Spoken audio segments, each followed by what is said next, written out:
Last time, you went to kick some booty. I heard.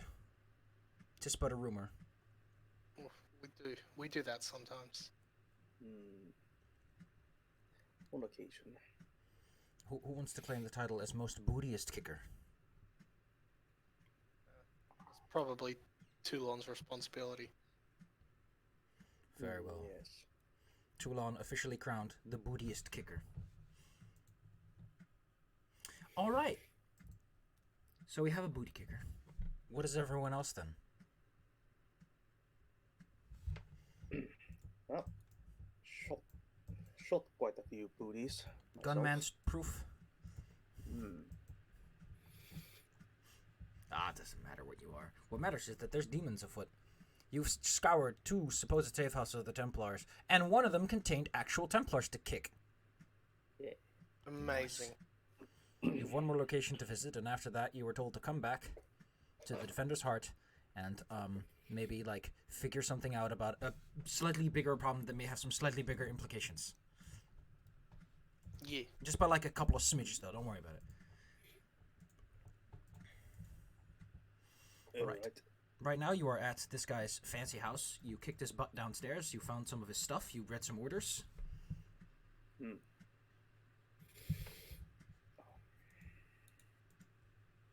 were like, gee, these orders seem kind of important. We should probably tell some people who are also important. Should probably tell people with good big prints.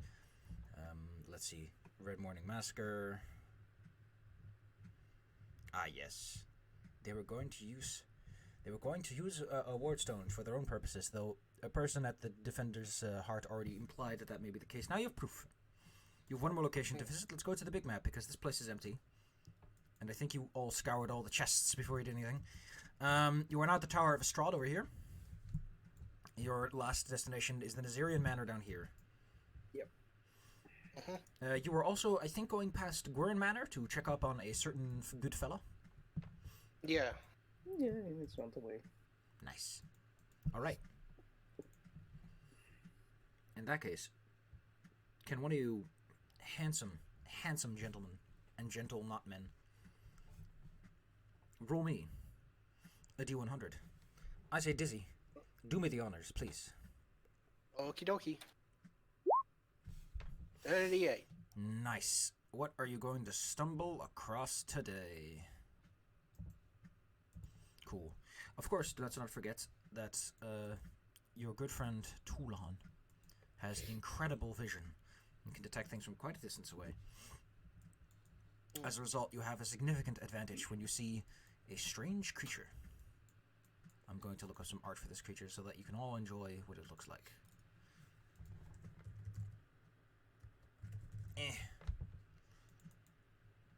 Okay. Here's some nice art for you to look at so that you get a good idea. You're basically looking at a wolf crossed with a porcupine. Oh. Toulon points it out in the distance as it is knocking over a couple of, like, crates and barrels. Sniffs at the things that roll out, such as apples, nails, and then just goes, blech, and moves on. Nails. Porcupine. The creature emits a definitely fiendish, abyssal aura around itself. You can avoid it if you wish, or you can take the advantage from your distance and pelt it a bit. Or you can attempt to identify this beast. Well, it's prowling around the town. It's probably going to end up hurting someone if we leave it just as is. We should probably deal with it. Or porcupine, of course. Hark, hark. Yes. It is our duty as defenders of good to rid the world of such monsters, especially when they are prowling in the confines of a city. Does anyone here have knowledge planes? I do. You can roll me a DC 13 knowledge planes check if you wish. Yeah. Fire doesn't know. However, Dizzy, this creature, striking as it is a howler. Howler. Howlers are known for being covered in sharp coils that leave, shall we say, rather cursed wounds on those that they hit, and they are primarily known for their howl, causing people to go insane over time. Well, that's fun. It is, isn't it? Do we still have the earplugs that we used when we fought the Mandragora? I presume after that you probably held on to them, yes? Figuring it wouldn't hurt. All right. Those will probably help. Right, earplugs then.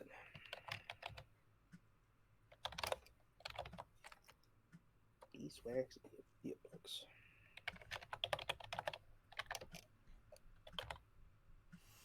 It's likely that us rangers can probably take some pot shots at it before it can get towards us. As of now, it's like 150 feet from where you are. Okay, well, try to get within 100 feet of it before I start shooting. Yeah. Are you an outsider? Native one. Okay. Yes. You can roll me some sneak to approach quietly. Sneak. How close do you intend to get? Well, within bow shot. What range does your bow have? 100 feet. Bad news. For one, it has a perception of plus 13. It has incredibly keen hearing and very good sight. And a stealth roll like that is not enough to pass even its base roll. Its ears shoot up. It takes note of you. And continues to emit its growling howling that would drive ordinary people insane. I think it has spotted me. Definitely looks like it. What is everyone else doing as fire sneaks up? As sort of a synchronous event. Probably staying a little bit further back, but, still approaching slowly, since I can't attack from that range. Well, he was going from 150 to 100 feet, so... I mean... Why would you approach like that when you can just shoot into your second range increment? Your actual range is like 1,000 feet or something. 500 feet. I think it's 5 increments. No, that's throwing weapons. Yeah, for actual projectile weapons, it's like 10 increments. Yeah, you can shoot like a mile at a minus 10. Minus 20. I don't want to waste arrows. No reason to waste arrows on these things. Anyway, so what are Tulad and Cariol doing when this boy decides that sneaking up is the plan? Well, I'm not exactly sneaky.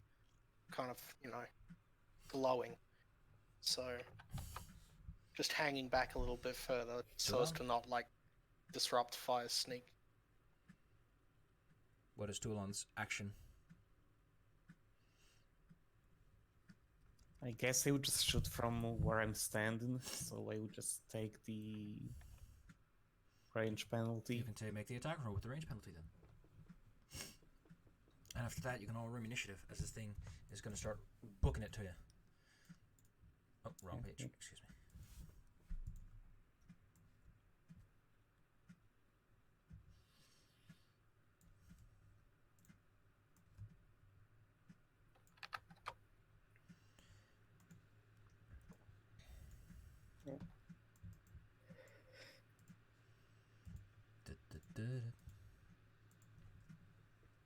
Oh wait, no. He's still on the token layer, excuse me. Yeah. Yes. You can put yourself around 100 feet away from him, yes. A quick way to measure that is to put your token on top of him, and then click and drag until you see 100 feet.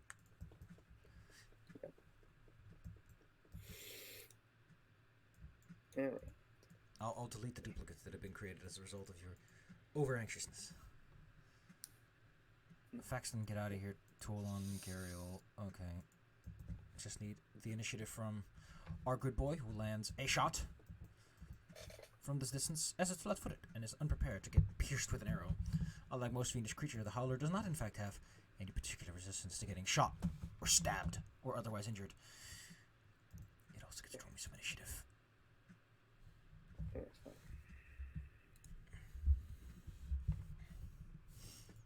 Toulon.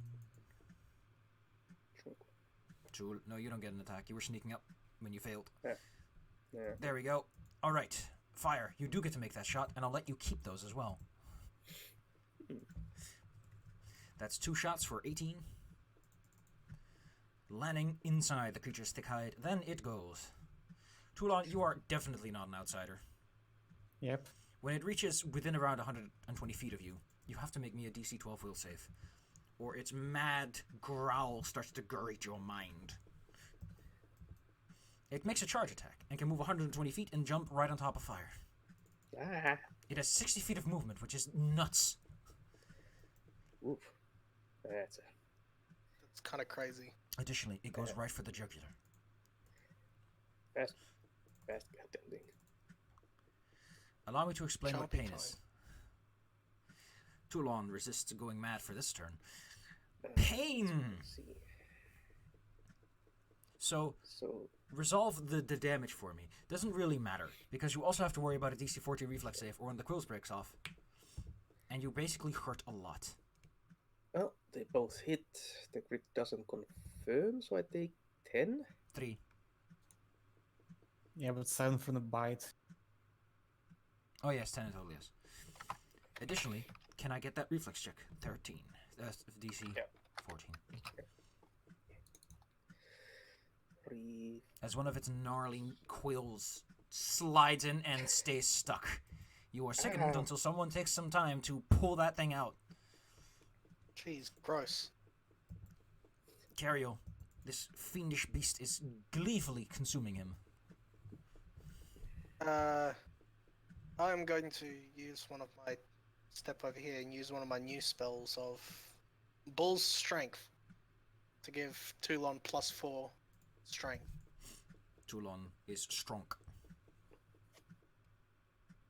You still have a move action if you wish to use it. You cannot move, yeah, however, since you took a 5-foot step. Oh yeah, I took a 5-foot step, so I'll stay here. Toulon, you are not mad, but that thing is mad. It's also eating your friend.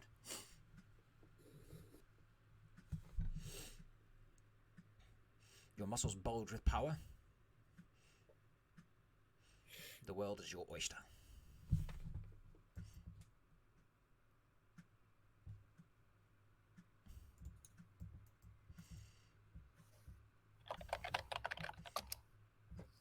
So I'm going to look at your sheet, Cariol. Because you are a divine caster, you don't make caster level checks, and I want to know if there's a way to turn that off. You know, arcane spell failure, because you're not an arcane caster. Well, I'm going to step in and...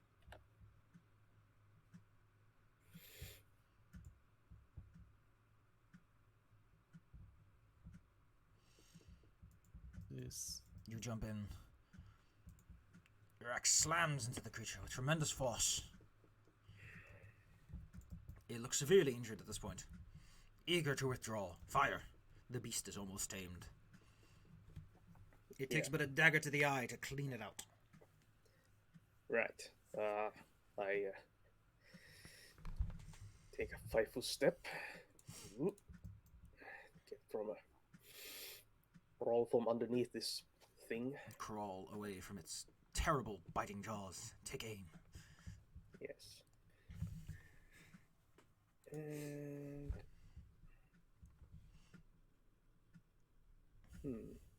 alright. Oh. Probably should have. No. One attack.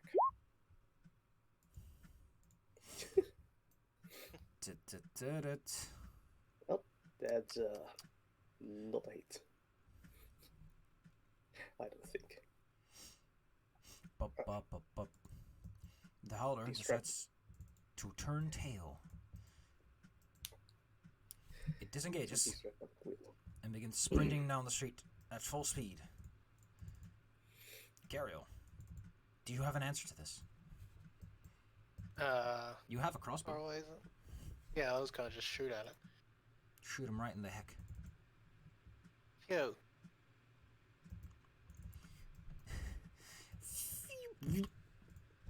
Right in the butt. You decide to replace one of its missing quills with force. As it's struck in the thigh, its leg locks up and it rolls with sickening sounds down the street, its awkward growling and howling silenced. You are left with a friend impaled by a large quill. You may wish to pull that one out. Yeah, I've got like some heal skill. I've got a little bit too. Say the numbers so that people can tell who is the medical professional around here. I've only got +4. Yeah, I've got a +6. Spit in your hands and give it a go.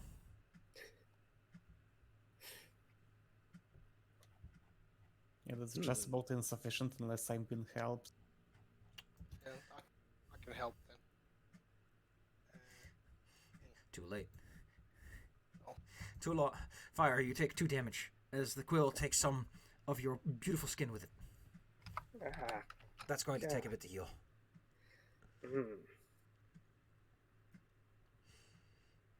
Well, at least it's out. Yeah, that was very uncomfortable to have that inside of you. Okay, and the Leviticus. I forgot this detail. Striking the creature with a non-reach melee weapon does inflict some damage as you get your hands in the quills, so Toulon does take 4 damage. Okay, Excuse me for forgetting that little detail. it's fine. It comes back to life for just a second, runs back over, boops you, and then goes back and dies in the street. Does the exact same death roll. With this, however, your journey is unimpeded. You may apply whatever medicaments you see fit for the situation. After all, you are going to quite a fancy manor by the sounds of it.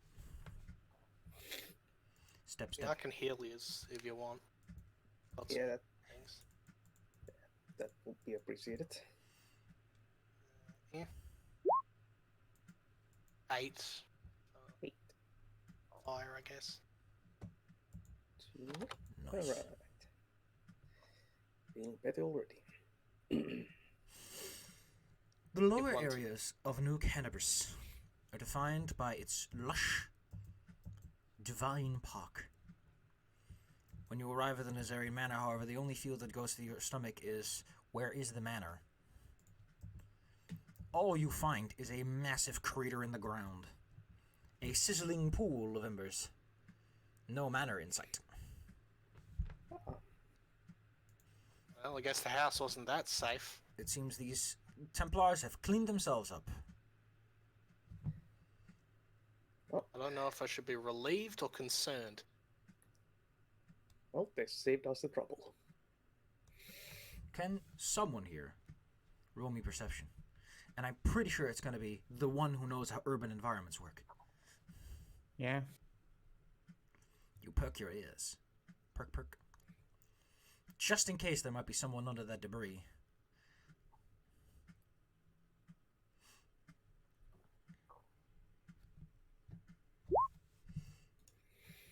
You hear off in the distance chanting. And not a good kind of chanting. There's very rarely a good type of chanting. I mean, the city's attacked by demons. This is the kind of this is not a public sermon where people are supposed to attend. This ain't no Gregorian chant I've heard. Probably investigate. I mean, you've inspected the safe house. You've technically completed your mission. Yeah. Can't inspect a safe house that isn't there. So, which direction is that chant coming from then? It's coming from one of the streets. And now you can take a closer look. It's coming out of a large building of some sorts. Maybe they moved house.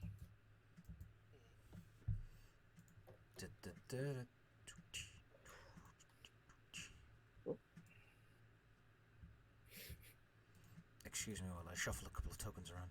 You stumble across a small house. The house is, well, it's been blown to heck, probably by the debris of the nearby Nazarian Manor that got blown to smithereens. Through these many holes, you can hear chanting coming from within, as well as someone pleading for their life. Well, that's our cue. Cariel, Time can you to roll be me some heroes. religion? Alright. It'll let me give you some information. Oh, nice. Nice. Got that Excuse big me. Jesus power. Excuse me, these are the wrong cultists. Do I even have a cultist of that? Yeah, I do. There we go. Yeah, We need the yellow cultists. Exactly. I need the correct cultists. So I can tell you who these guys are worshipping. They are worshippers of the Skari. And what they seem to be doing is what you know as a blood ritual.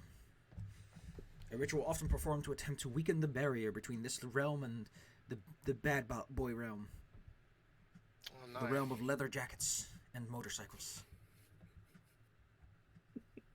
The punk dimension. Technically speaking, the reason that Fonz was often seen with his motorcycle was that people wouldn't think that he was weird. It's like, oh, it's because he's on a motorcycle, it's for safety. He's not a bad influence to your kids, inspiring them to buy sturdy jackets. Then what did he do? Inspire people to buy sturdy jackets. Either or. You can easily peek through the windows and take a look and see that all these guys have like big scythes with them as well. One of them is Nasty. is like already holding the scythe in his hand, ready to plunge it into her whenever the ritual is completed. You have a moment to think of a plan. And plan A is jump in, interrupt ritual, save, sacrifice. Yes. Are there like windows?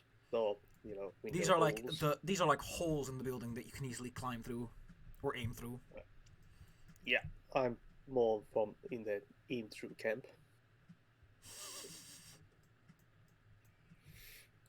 So what kind of scene is this? Like, So what they have done, if they have taken a civilian, tied him up, put him on the floor, drew some fancy circles around them in both salt, chalk, and that blood, wine, some sort of fluid. Each of the cultists stands in their own little circle as part of the larger circular diagram. The two at the bottom are holding their hands up and trying to incant, whereas the one to the north has their scythe at the ready to plunge it into her, well, wherever that thing's going to land. Your paladin senses go wild around here. yep. This ain't good. I think the Scythe boy is probably our first target, and then grab the civilian and get them out of there. Yep. Yeah. I can go for the civilian if one of you more combat-oriented people can take down that guy. Yep. I'll fill in with arrows. That's what I do. So, All right, let's bust in. You place yourself and tell me when you're ready to roll for initiative. yeah, sure.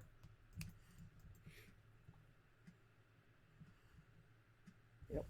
Mm. Oh, Derp. Then, what you can do, if you'd be so kind, is you can roll me a stealth check to see if you get to partake in the surprise round or not. that ain't happening. Hey. You don't have to do too good. You just don't have to be opulent about it. Everyone gets the surprise round. Just need a 10 or higher. Not be completely opaque about your circumstances. I have -1 in stealth. That's not bad. Well, their perception isn't that great either. Either or. Toulon, you can place yourself wherever you want and make your single action from there. Okay, so I need to just make one bow attack. which is same as okay. You are surprised to find that they are indeed wearing some form of armor, and your bolt plinks from it. Fire. How Yes. fitting your name. Aiming at the guy with the sword. It Guys, seems the ritual wards them from danger. Yeah. am I able to like Eh, charge through the window and drag the civilian out of the circle? You can definitely charge through the window. I just want to like put myself between them and the civilian. Go ahead. You can jump on top and interrupt their attempt, as they will probably expedite the ritual once they find out they're under attack. It's like, You jump through the broken hole window, whatever it is, and then throw yourself on top of the bound lady. Toulon, the cultist with the scythe, upon seeing and registering that they are under attack, begins swinging its dark cursed scythe down towards Cario. It surges with unholy energy. Well, I've got very little else to try, but shoot more. jeez, guys. Today What is not Yeah. Cario. Its scythe, shimmering with evil energies, swings at thee. Your and armor it also needs. Your armor successfully blocks the blow, but the dark energies remain contained within it. It smells of rot. The other two are like, whoa, there's people here.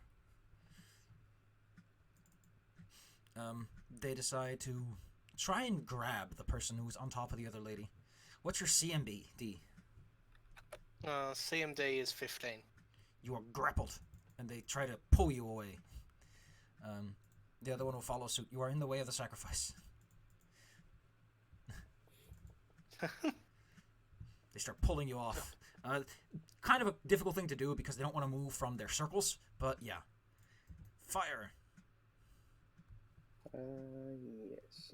Give me a moment as I check something. Okay, no. Yeah. On dirty wood and musty air, they grab her. Continue with the barrage of arrows, hopefully hitting this time. Or not. Or maybe one. You hit one guy. I don't Still know. aiming at- Well, I'm still aiming at the seeming leader. Well, the seeming leader takes an arrow to the shoulder. He flinches momentarily, but he will not be easily swayed. Cario, you are grabbed from all sides. Or two sides, technically. So what can I do while I'm grabbed? Can I like still cast spells or do anything? You can make a check to try and cast spells while in this situation. Otherwise, you can do anything that only requires one hand. Yeah, because I was going to do Sanctuary on the captive. Sanctuary. Trying. Yeah. Huh. Then I have to do will save. Oh yeah, I like that. I like that one a lot. Yeah. So what do I need to roll to do the thing? 10 plus 3 plus the spell level. So 14. Okay. It's a concentration check. You're good at Oh, there's a this. concentration button here. Then click it. Click the button. You manage to cast Sanctuary. You throw divine energies onto the lady, warding her from harm as you are pulled from her, begging your deity to protect them. By now. Should be. That's... Yeah, I didn't change caster level. Doesn't matter too much for this instance, but... Yeah. I thought I would have updated with my regular level. No.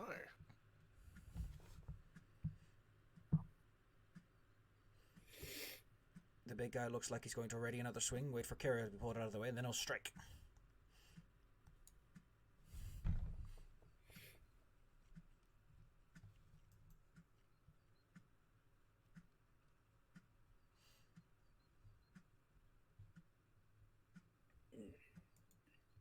Right.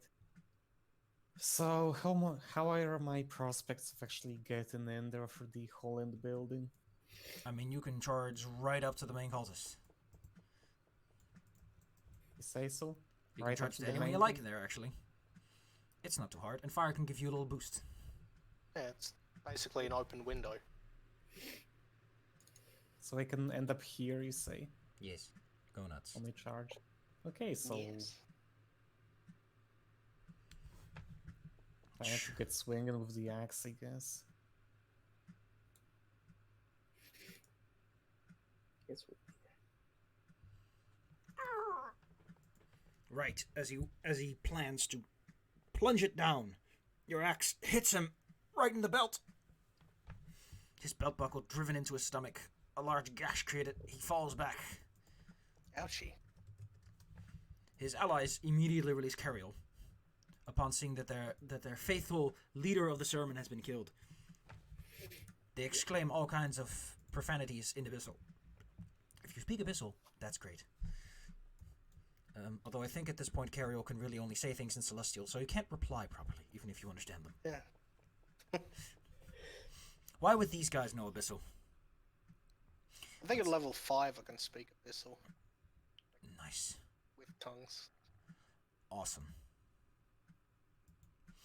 Well, you know what?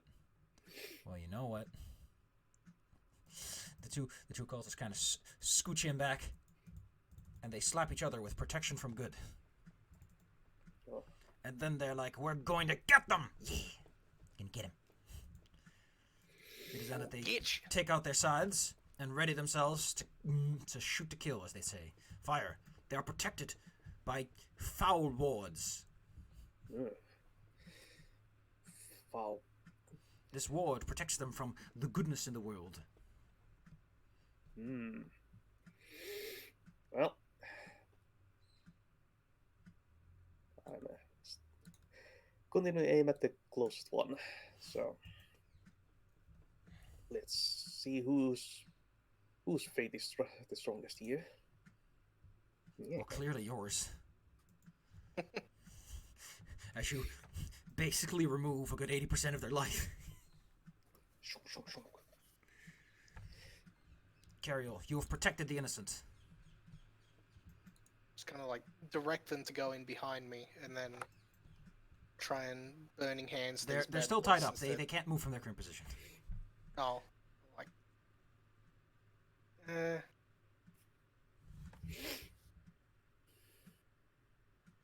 In that case, I'll probably just, like, kind of try and drag them out of the circle and stuff. Alright, you can move up to half your speed and drag them along with you. Okay. So you could drag them like to the other room, essentially. Yeah, I can go to about here. You put them around the corner where they would probably be safe. Yeah. I'll put a little cross in this guy, so. Toulon. One of them has that sadistic glint of wanting to make this last. The ornate sides are thirsty. Yeah, well, I'm not about to try to make it last. Well, then jump on in and have some tough fun. Okay. Jump on in and try to hit the one that isn't heavily wounded. Alright.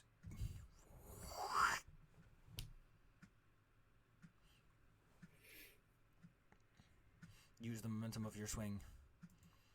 However, oh wait, no, their AC is okay. No, I'm dumb. Using the momentum of your swing, you bypass their attempt to parry, leaving them at but a single hit point. The two of them are significantly injured. They grab each other's hands and decide to go out with a bang. That's not good. Yes, they are technically clerics, and they can technically channel energy. This will kill them, probably, but they're gonna do it anyway. As they essentially ready their own actions, wait for each other to be ready, and then they channel negative energy, which does damage, or you make a will save. I need to look up what their actual DC for this is, because I'm dumb. Let's see, the DC is 12 plus half level plus, okay, so level 1. So 1 plus that charisma modifier, which is 1. So DC 12, or you take 8 damage. In the process, they kill themselves. As a wave of unholy energy, the same that was on that side a moment ago, washes over the environment. You take half if you make the save. Okay. You technically get a +2. This is a spell-like ability, I think. Let me actually double check Okay. what it is. Am No, I it's within supernatural. range? No. Am I within range of this? Yes. You're not that far away.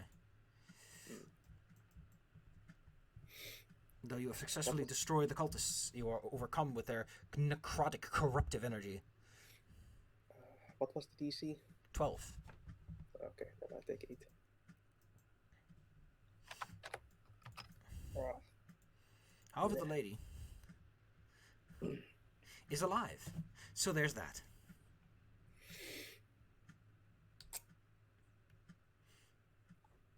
Are they unharmed at least, or just? They tied don't up? seem harmed at all. Other than perhaps the initial scuffle. They're not more harmed than when you left them. Okay, good.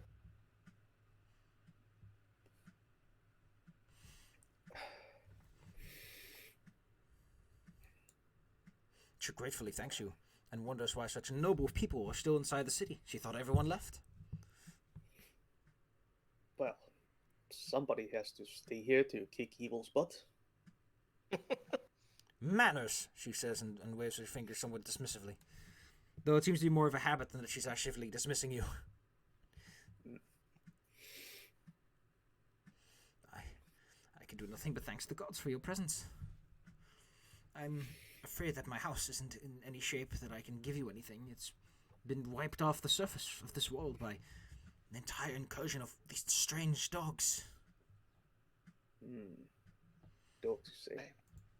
There's a cool Why, picture in the how- book. There's a really cool picture in the book that I'm going to show you of a howler. The loud By provoke. house, do you mean? Would you happen to that- be Nazarian? No, my house was adjacent to it. When I came back after the whole thing started, I saw that the house had basically blended with mine and tore to pieces.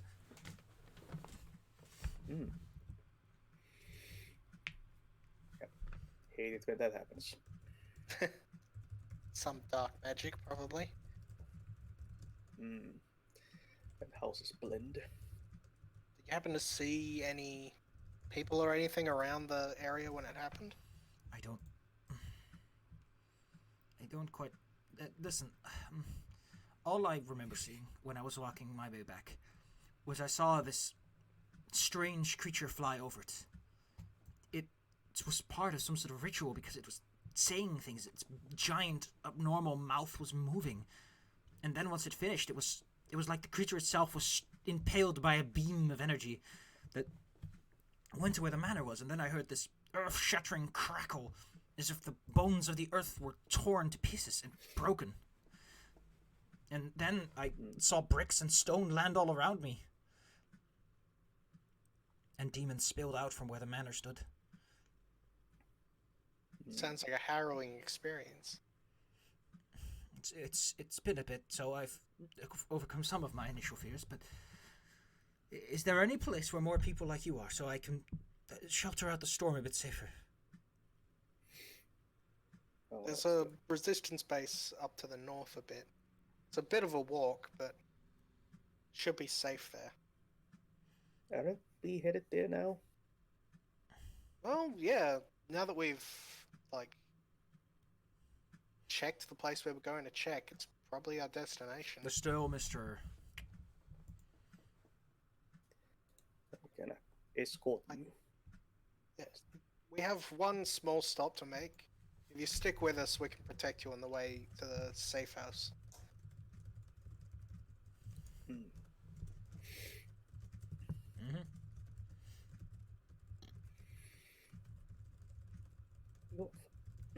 As you make your way to the manor, you find that it's still in good shape, and your good friend is still there. He wants to know why you've returned, though. What brings you back here? We were asked by the people at Defender's Heart to come, one, check on you and ask if you would like to lend whatever aid you could possibly give to their cause. Oh, pshaw, whoever organized any resistance around here probably is a better swordsman than I am. I only have this rapier, though my house has been good attacked, and I guess I have some money if that helps, but money can't kill demons. I don't know, if you throw it hard enough. Such spells are for conmen and piddlers. Well, commerce can help, I guess. I'm sure they would welcome any assistance you could offer. Buying supplies. I'll see. Fine, I'll see what I can do. But if we're going away, some of you are going to have to help me carry the rest of my vault. I'm not leaving with what hasn't been stolen from me already. Fine. I took inventory. You wouldn't believe what they took when they left. Or, well, whatever looters came by. If you agree to his terms, you'll make it back without too much of a hassle. Otherwise, he'll put his foot down like he wants someone to carry his vault with him. Okay, we can drag the vault, I guess. It's not that big. It's easy enough for like a couple of people to hoist it around. Yeah. Like, since I'm a dwarf, I don't even get slowed by the encumbrance. So. Dwarf just holds it over their heads. Alright. And with that, you take good old, what's his name, Horgus Porgus with you. Horgus rather likes the inn because there's some people here. So you can tell them all about his grand heroics underground. Tira is glad to see Grand and heroic they were. Tira's glad to see him in working shape. And our Rushnell's here as well now too. How nice. The gang's all here. Oh, I heard the doorbell. Be right back. Nice. Let's take a quick break because I kind of have to go to the bathroom. Yeah, I'll get a drink of water. Yeah.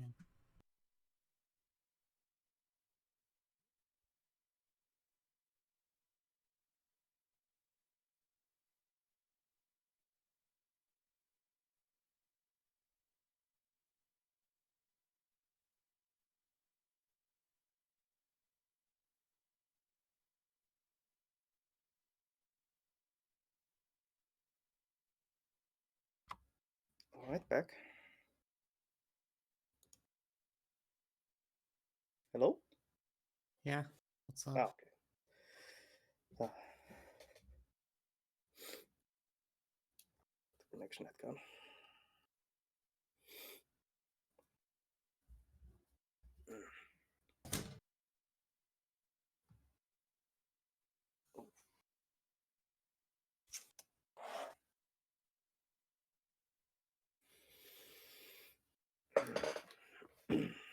Yeah.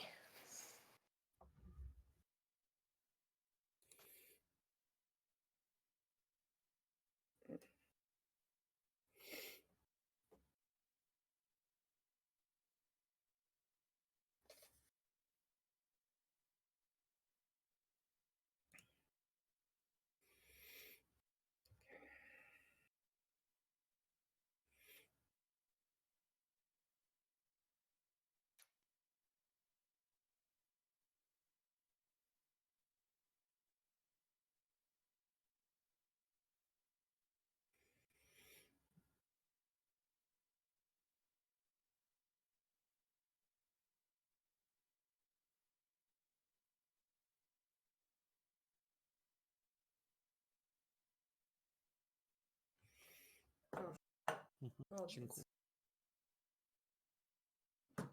Zamknąć. Bo już lepszy.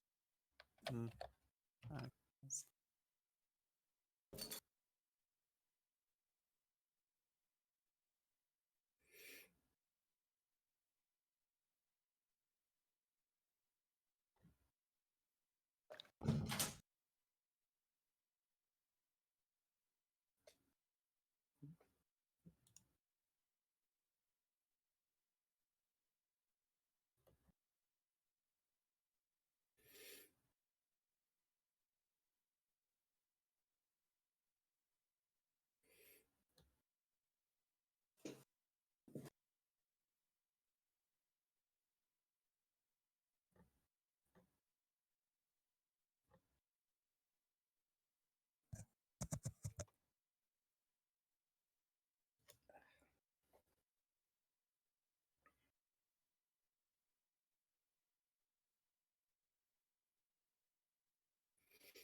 I'm back, baby. Hi, back. I'm Everyone dizzy. else here? Yeah. In theory. Isabel, I guess. it's called dad humor. Haha. Everything about. Oh, well, I mean, I think it's Saturdays are made for dads, right? So I guess we're all dads today. Yeah. Legally. All right, now that you're back, Irabeth tells you to rest up, but to think ahead because tomorrow is going to be quite the day. So, unless you want to do anything, Irabeth is going to organize her men and think about how she's going to handle tomorrow, as plans are being schemed. Welcome to part 4, the last big part. I need to do some things because I completely forgot to tell the experience. Luckily, I know all the things you did. Do not worry. You are not going to miss out on anything. Says 4 to 5. Okay. Session 5. You earned a beautiful 2,000 experience so far. Nice. Nice. All right. It's the next day. Take all your 4 restings. There are some clerics who will provide you with full healing to bring you all the way up to your maximum hit points. Because today is the big day.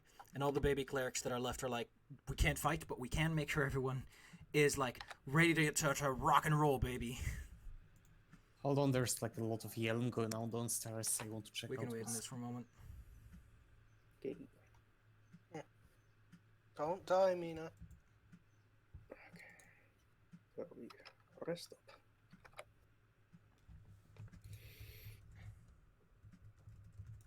Good job, stuff.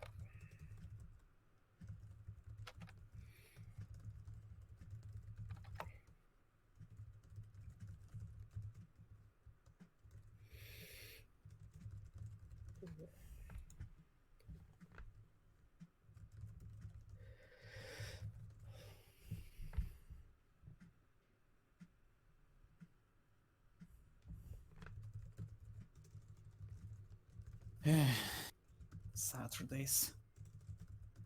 Made for dads.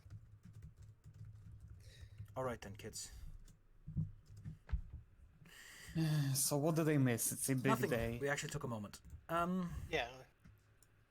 Okay. Everyone is here. You're all fully rested. Your HP are brought to the maximum because of some nice baby clerics who use the little channels. There's a moment of drinking. Everyone is getting ready for this because her information is not great.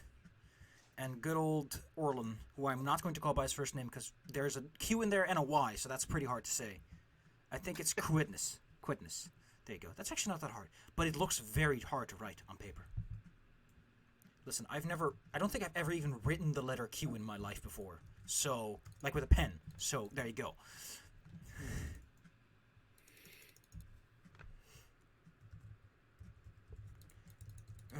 Excuse me. Okay. Now then, Orlin opens up the meeting by laying out what's going on, or at least what he thinks is going on and what needs to be done. As in the middle of the table is a crystalline rod with a green emerald between its pronged head. Can the people here with spellcraft roll me some spellcraft? Okie doke. Good. Great. Not a clue. Anyway, it's time. Oh wait, it's Irabeth who does this meeting. I thought it would be Orlon, considering he's the guy who knows all the things. But I guess he told Irabeth everything. As horrific as recent events have been, we've come to realize that they are, in fact, merely a prelude. The raising of the kite, destruction of the wardstone, Terendolev's murder, the assault of the city were nothing more than opening gambits. The whirlwind is on the march, in a more concentrated assault than we've ever seen since the fall of Dresden. It is fair to say that the Lord of the Locust Host is finally making his move. The end of this 100-year war is upon us, and it falls on us to ensure victory. While the Templars of the Ivory Labyrinth were scattered, those who serve the Lord of the Locust Host himself remain, well, concentrated in Old Canabris. What we've heard from within the barricade we've erected is ominous. The Cultists are awaiting something, and based on our own information, and on what you've managed to recover so far, I assume you gave her the information, by the way. You were We nice. told her everything. You gave the details. It We sounds. spilled the tea. It sounds like the vile witch, Arilu Vorlesh. I should really read ahead and just learn everyone's names. Goddamn Pathfinder. Will soon be coming to Canabris. And it appears that we've determined what she intends to do. My good friend Orlanhor told me that when the Wardstone was destroyed by the Storm King, it exploded and destroyed the kite. You know, the network along the border. It failed and didn't fade completely. This is because a lot of the Wardstone still exists in functional form. And, of course, the Cultists have taken it to an old garrison in Old Canabris. From what we've learned, they're hoping to engineer a way to somehow reverse the shields generated by the Wardstones. Essentially, to turn the one thing keeping the demons out into the best way to get the demons in. They're going to reverse the polarity. The attack on Canabris had a predictable result, causing the Crusade to gather at the border to defend it. Some wonder why the demons haven't attacked in stronger numbers. I believe that Arilu was counting on us massing along the border. If she can corrupt the Wardstone field, she can strike a devastating blow against us all. In effect, those Crusaders are simply pigs lined up to the slaughter. Vorlesh is surely seeking some object of great abyssal power to help achieve this. Likely, the Nahindrian crystal mentioned in the missive you recovered. And she intends to turn the source of our hope into an unimaginable nightmare. We can't hope to evacuate everyone from the border, and I doubt they would give up the defensive line even if they know what the enemy has planned. But we can stop this from happening. We just need to have someone go into the Grey Garrison, locate the Wardstone fragment, and destroy it. This is the point where Orlin steps up and points at the item at the center. That is a Rod of Cancellation, powerful enough to destroy even a fraction of a relic. If it even so much as touches the wardstone, it has a chance of annihilating it completely. And then we will have dismantled their plans. It will definitely hurt the kite. It will remove what little protection we have, but it is better than having it turned against us. But there's a problem.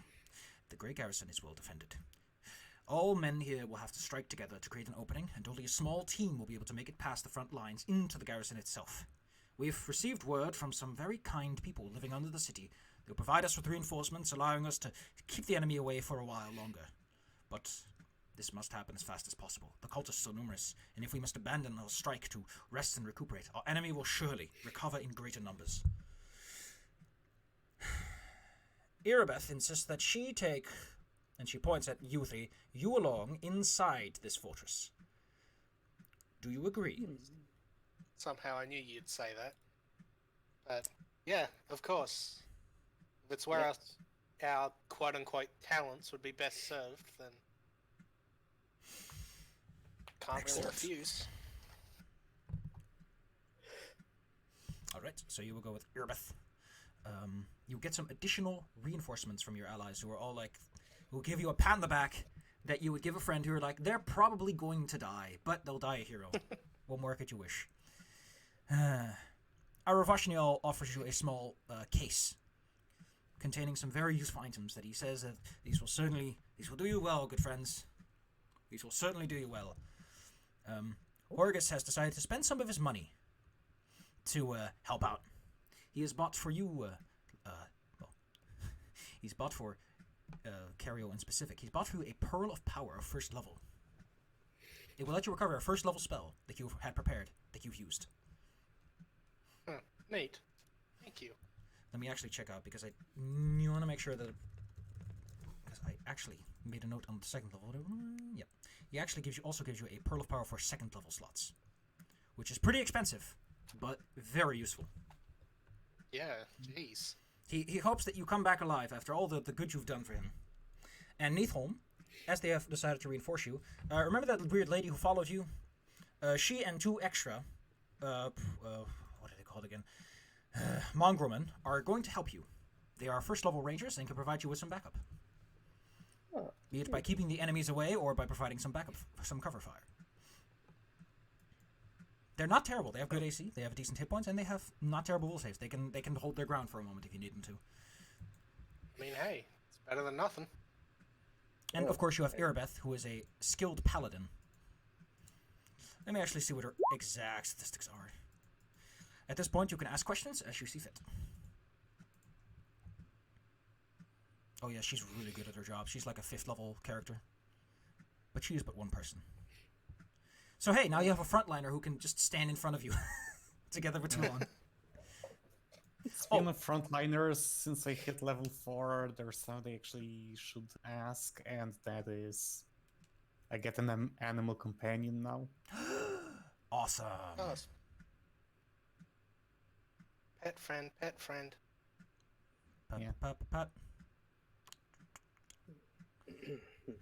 Shared precision. Alright. Well, I can give you a sheet to work with. Cool. Oh wait, this is the wrong... Oh, well, actually, technically it makes complete sense that... Animal friend, you get a petting boy. The cachet that Aravashniel happily provides you with is 8 potions of Cure Serious Wounds, 4 potions of Lesser Restoration, 10 +1 Evil Outsider Bane arrows, or bolts, and bolts. There is also a Cold Iron Great Axe. That is not in the box, it's like on top of it. I was going to say, how to fit in the box. And 10 Cold Iron, some Cold Iron bolts and arrows, 10 of them each, just in case you need them. There's a Wand of Magic Missile, level 5th, with 31 charges, which is means it shoots 3 arrows. Very useful if you're in a bit of a bind. It is these, by the way, the following 2 wands are made in such a way that anyone can use them. They are the universal design, click the button kind of wand. And a Wand of Daylight, in case you need a little bit of extra light in your life. You got a list of that somewhere? Because there was a lot of things. I'll write it out for you. It is a slightly modified list of the one that it normally gives you, because there's an item in there that's basically a trap. Oh, good. One of the items you would get is a chime of opening, which would basically mean everyone inside the building knows exactly where you are. Well, it's chime. Yes. Ding dong. Useful if you misplace your keys. They are your potent means of restoration. And apparently I get an axe. Oh yes, the cold iron great axe. It's a very nicely made axe. It's actually a +1 axe. Give it a few swings. It's got a lot of push behind its shove. So it's +1 and cold iron. Yeah, it's very expensive. But they're like, we need you're the one that this whole mission relies upon, and you look the toughest. Can I take the +1 arrows? I'm Yeah, pretty by sure all they're the one who could make the most use of them. Yes. Yeah, Captain Bowman. Yep. He looks at them and he's probably just like, "Oh, I'm gonna shoot these so good." All right, you can ask any questions you'd like about, like, say, the Great Garrison or the approach.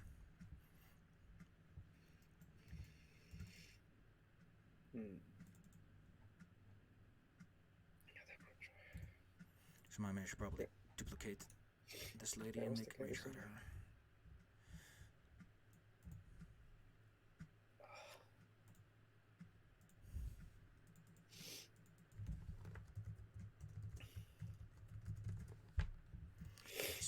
All right, no questions. Well, what's the plan? Just rush through this place, find the big wardstone, and blow it to smithereens? No, you're right. Should probably provide you with some basic information. From what we understand, the Great Garrison is a well-fortified building. Most windows have been shuttered. One of us scouts reported that there is an open window you could use if you decide not to go through the front door. They believe there are quite a few agents inside. There are probably around 20 agents at the very minimum. Now, I don't want to put too much stock in this, but they claim they saw a fiendish minotaur in there as well. The intelligence, if it is to be believed, says that the wardstone is somewhere at the top of the building.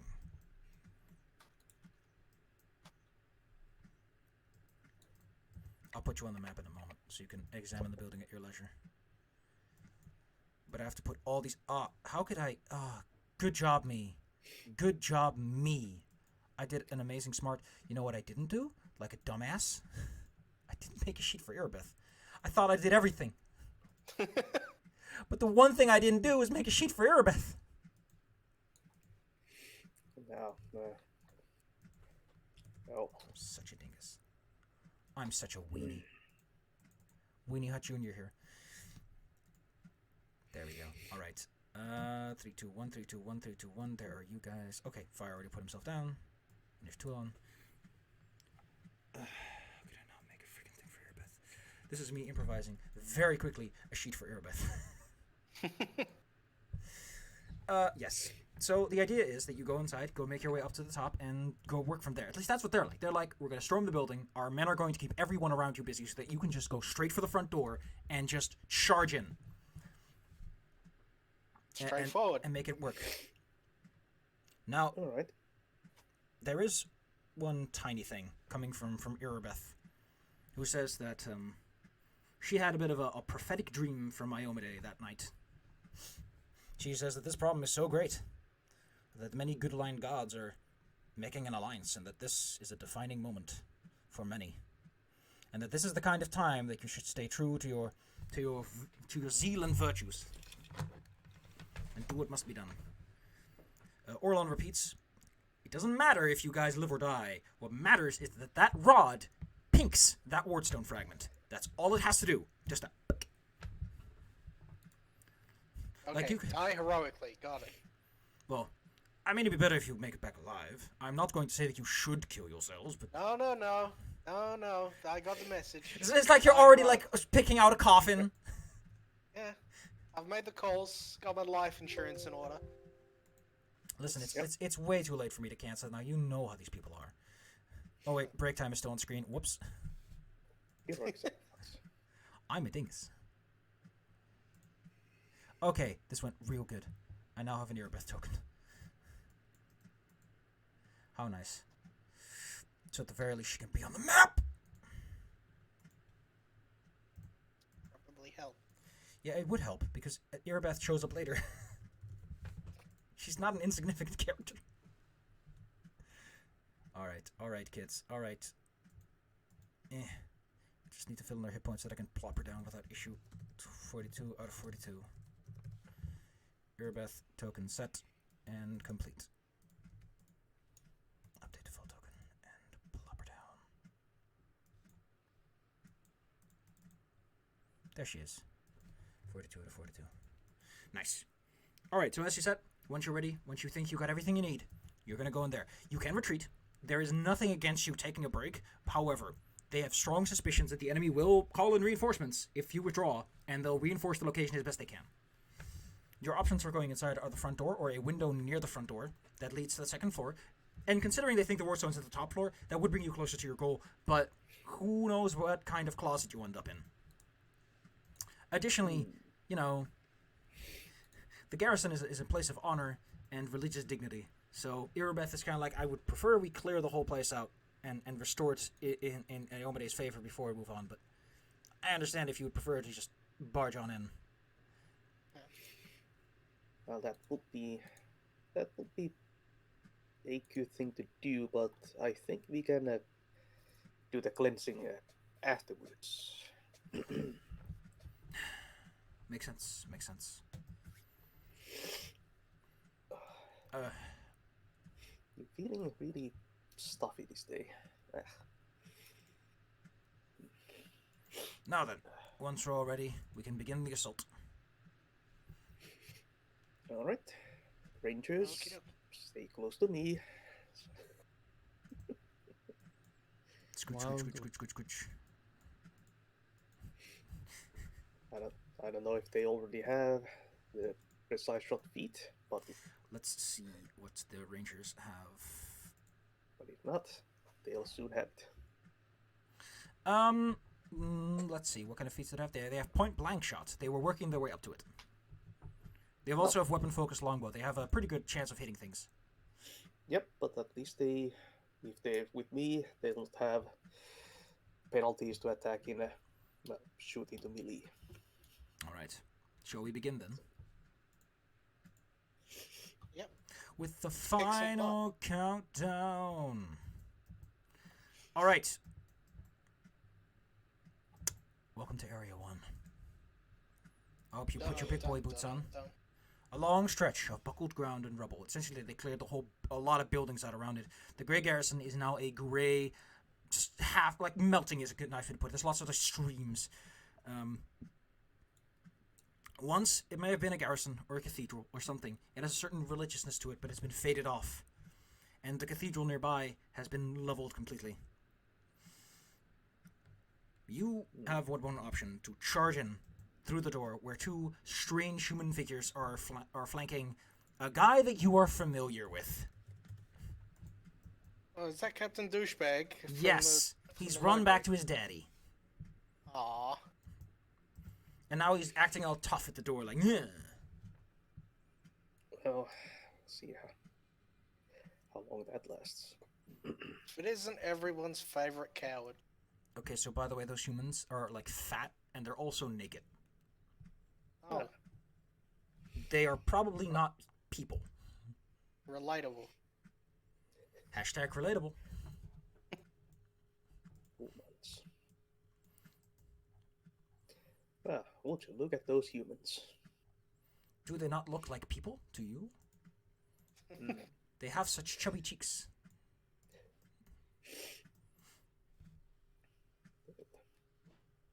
Look very humanish. The Rangers are not equipped with cold iron weapons, so if you suspect them to be demons, they'll just open fire on the guy with the armor when given the chance. Oh yeah, also got prosecutions. I think it'll probably be a good idea to start things off by me walking forward and trying to intimidate him again into shitting himself. Carriel decides the best way to open this conversation is to just tell him to heck himself. Just waltz on forward, halo illuminated, and just And if not, Go, we've like- got like 5 dudes with bows in the back. basically go like, well, look who we've got here. Not as powerful as last time, but not nothing. Nothing to sneeze at. You see a moment of doubt glimmering in his eyes as he sees you walking forward with a confident stride. He's like, "Oh, none the fear of you. You see these fine friends next to me?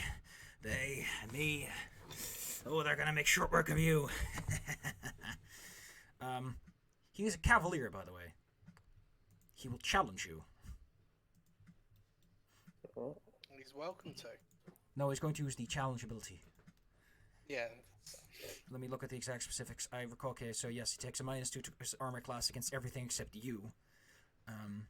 What does he get his bonus on again? It's extra damage when he hits you. Okay, he does 4 extra damage every time he hits you. All right, so he opens up with a challenge, and he's like, "Well, come on in, lass.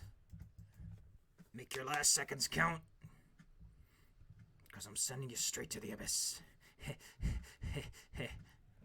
He still sounds extremely nervous. It's not fooling anybody. Alright. Let's show them exactly what we came here to do. Is that a signal to charge? Yep. I've got It it. Like, might be a signal to like do 5 bow shots. yeah, I wanted to like bless as the like signal for everyone to charge in. Okay, so this is what's gonna happen. Because he's like all being cocky with you, he doesn't like he does challenge. He doesn't notice the other 5 people taking their longbows out and like aiming at him. Luckily, he's wearing heavy armor, so his flat-footed AC isn't terrible. But you all get 1 free bow shot at him. Yeah. No rapid shot, With just the blast. normal quick plink.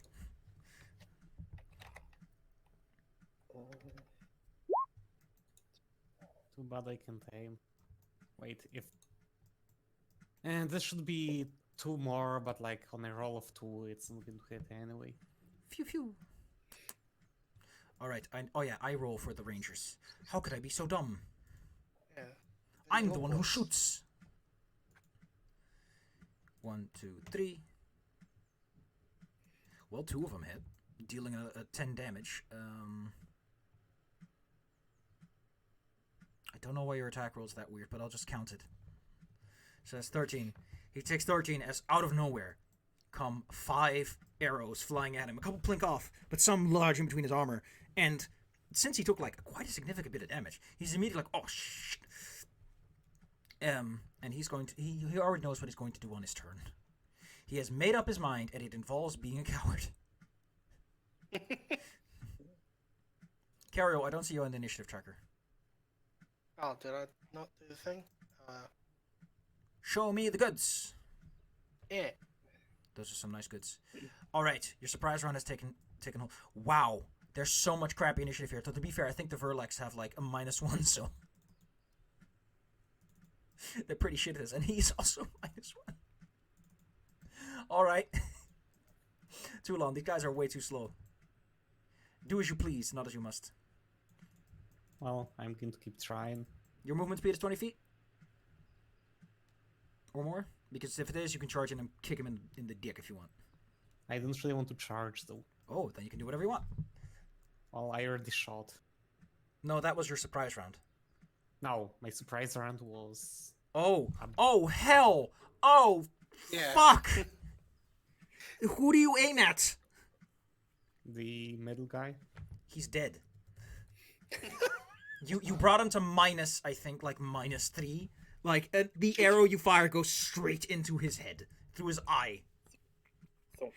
You like, you know how in cartoons, like, when the things they're holding stay in the air, like his sword and shield stay in the air for a moment before they clatter to the ground. As he just hits the floor. Fire. I believe we call this the Agincourt Gambit. That was an opening salvo to be proud of. Well, alright then. I guess I'll take aim at the Chubby man. chubby man on the right. Yeah. I need to be very certain of what I'm doing here, because these creatures are weird. Chunk chunk. Chubby man on the right.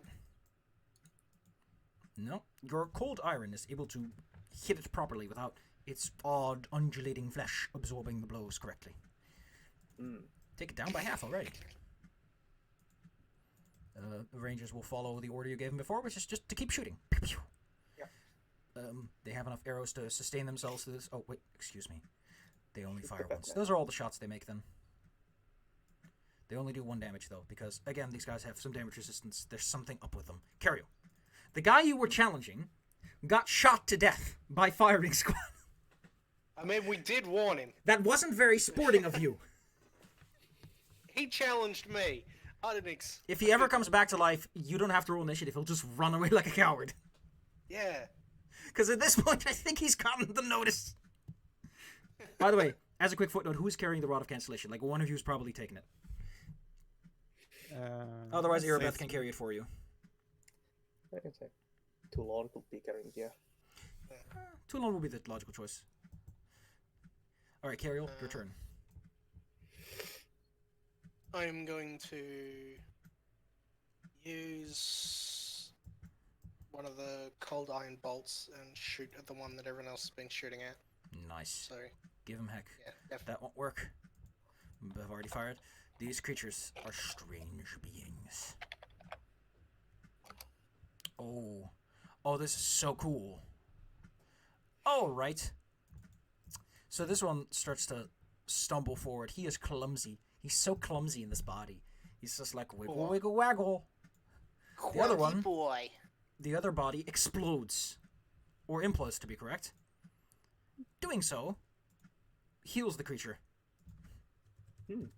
The worm then jumps into Caleb. And decides to make use of his body. Oh. Caleb is now a Vermelic. So he ain't coming back, I think. Gross. Well, now you have Oh wait, the other one. second chance to honor the challenge. This one will probably just charge on in and try and hit you with one of his big meaty arms. I did not stat his big meaty arms, so I'm going to have to take a d20 and roll for him. Here's a d20. I can roll this one. What does he do? He has a... let's see. He carries with him a bite, and he bites. He rolls a 22. That's, yeah. I've only got 19. Then you take 4 damage. Oh no. As he takes a chompy chomp out of you. Please don't chompy. In that case, it's the next turn.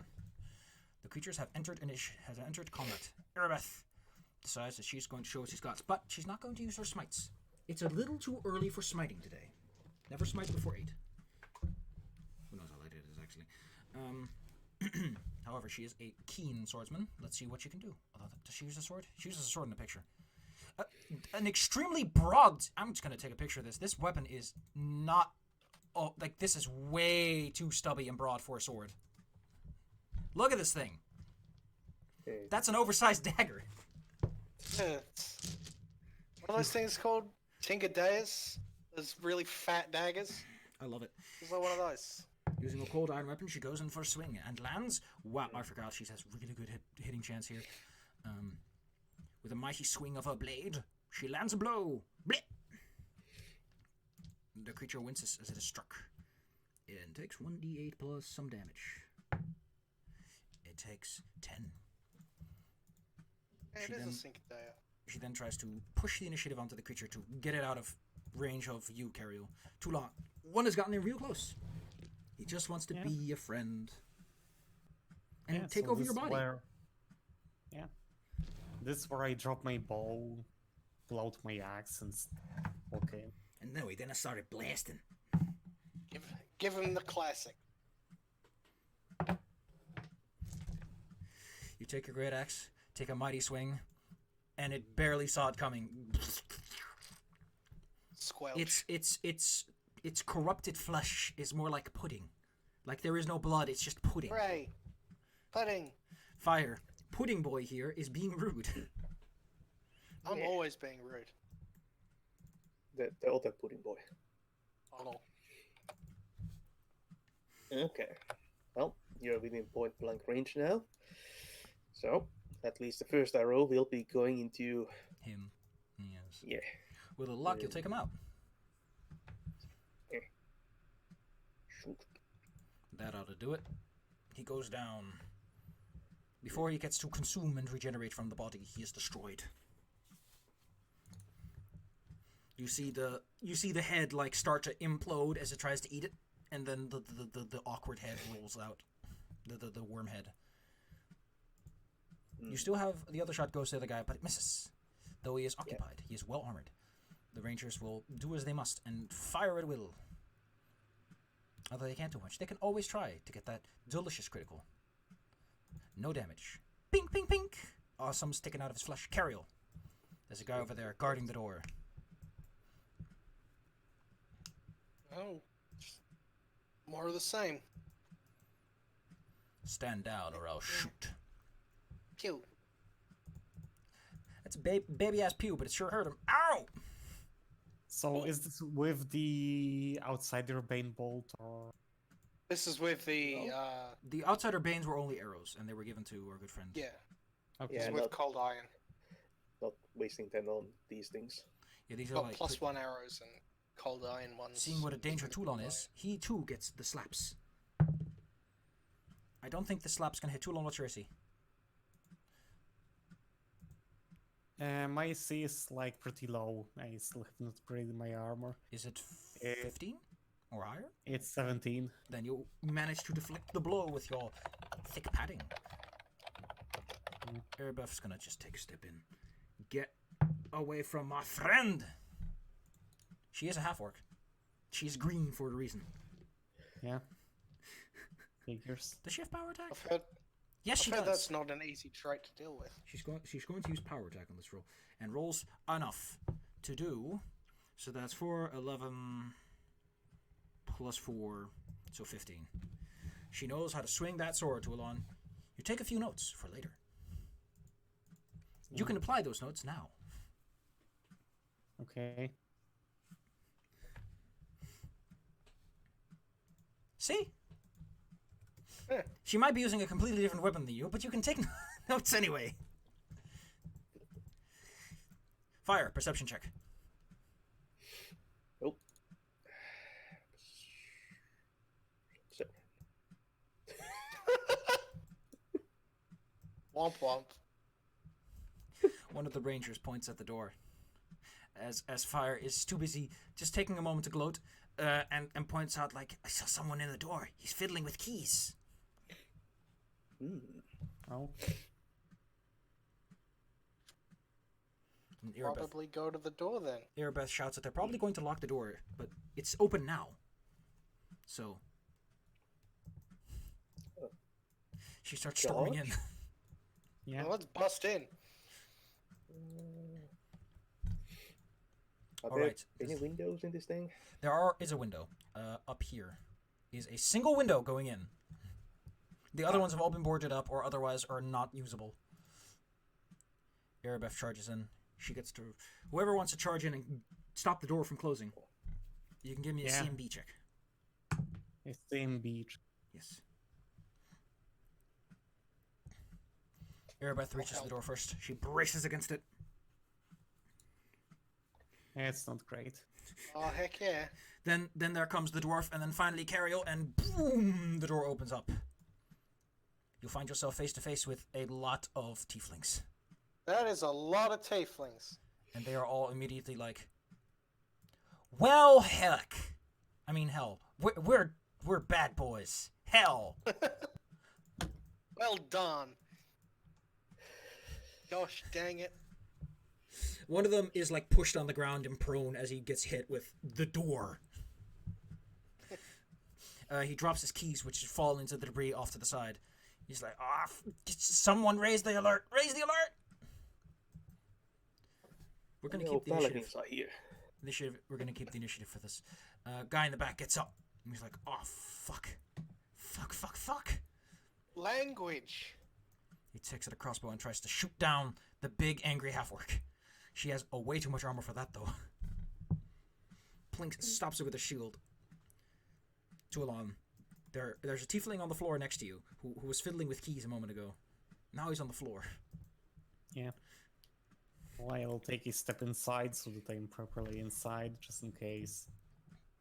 And then hit the grounded guy. Oof. Kerr slammer kablammer. He is dead. He is double dead. Like, I'm pretty sure this is like instant destruction. He does not have a con score for that. Oh boy. Fire. You take a mental note not to stand too close to Toulon when they're putting their back into it. Yes. I sidestep a little bit over here and shoot at the other door guard. Ooh. I'm just going to say that first one already kills him. So you can aim that other one at whoever you like in the other room. Sure. For the wall. Now you can kind of like lean around. Oh, you can't see them at all, can you? From that angle. Okay. Yeah, no. In that case, you just obliterate this one man. One for each of his ears.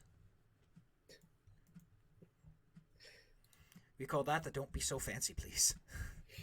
Yeah. All right. Excuse me, because I need to keep track of rapid experience here. So, do excuse me if I take a moment to quickly look over all the paperwork and make sure that I'm giving you the proper numbers. Let's see, 2 Vermlex, that's 16,000. I'm just going to do this fast and dirty, and we'll do the adding later. If and you don't mind.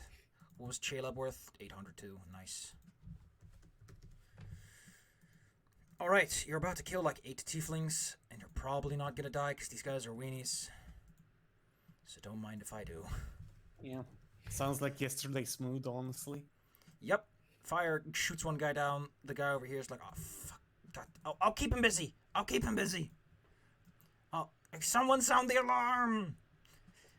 Lay down on the ground with your hands behind your back.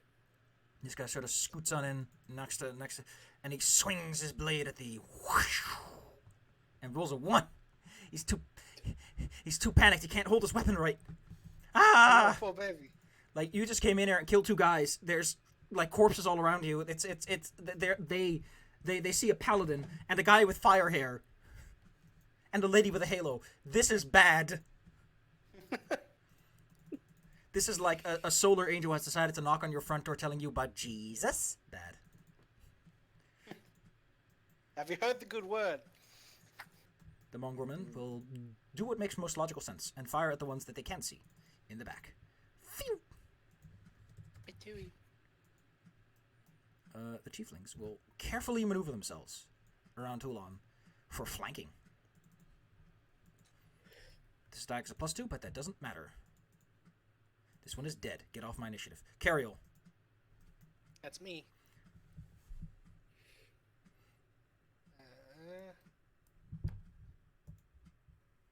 Oh, that is what a weapon looks like. Oh, that's kind of neat. Well, the hearse just looks silly for some reason. It's not as ornamental. Yeah. Syncodays were pretty ornamental, I think. Reminds you of that keening weapon from Morrowind. That was a neat weapon. Go there, swap from cold iron to +1, and pew. That bloke there. He's hurting. He immediately feels all his morale drain out of his bleeding wound. This lady's just gonna jump him. And she conks him out with a solid blow to the head. Bonk. She's also basically trying to help Toulon not get surrounded by putting herself in harm's way. Nope. There's too many of them. There's too many of them! Ah! Pink! Off the doorway. Let's see, we got these 3 boys all doing their actions. They're going to do what makes sense. Run away! They start shouting about alarm. Alarm! Alarm! Toulon, you can make attack of opportunity if you wish against the guy that's running past you who looks injured enough that you might be able to just... Well, actually, pretty sure Toulon could knock anyone out here if he really wanted to. Yeah. Actually, they just probably stand by the door.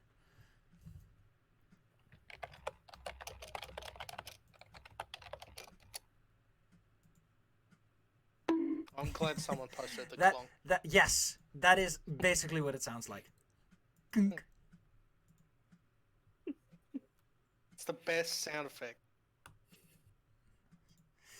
Okay. Irabeth is excuse me as I take a step over here. What are you doing in my swamp? She misses. Your swamp looks Actually, an no, awful I lot think like a Tieflings are like the house. crappiest AC in the world. Nope, they actually have enough to avoid that attack. Especially with the power attack. This one runs out and bumps into her. And is just going to hope that he doesn't get hit. He doesn't. Wow! Oh, lucky boy! He goes for a hit. Slick. Fuck! Irabeth, do you mind getting sneak attacked by a Tiefling? She says yes. Oh, what? Why was I rolling? I can just roll. Ugh, whatever. I'll just roll the 2d6 plus 1. I'm an idiot. I forgot. I have all this going on. Irabeth takes damage as one of them sneaks around her, and as he slinks and she slices her blade, he easily draws across her cheek, leaving quite a severe cut. And her smile Nasty. sort of sags on one side as a result of it. Toulon, there's a living tiefling next to you. I'll just put this guy in the back so you can see him. Oh, I need to put axes on all the dead ones.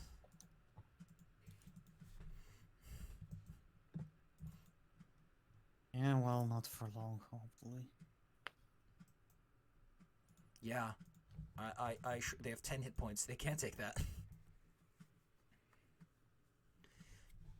There's just a smooshing sound as he's flattened into the floor. Fire. You're almost done with this vanguard of goons. Maybe we can find someone worthwhile later. Oh, we will, I bet. Oh, there's some funner people upstairs, yes. Okay. Bloody Minotaur. First shot Shit, at we got least at the flashbacks. tiefling over here. Pew! You aim at the one who's trying to sound the alarm. Yeah. Oh, He And explodes. the second one is Even in cover, you will hit them. yeah. Like, cover doesn't protect them from an aim that keen.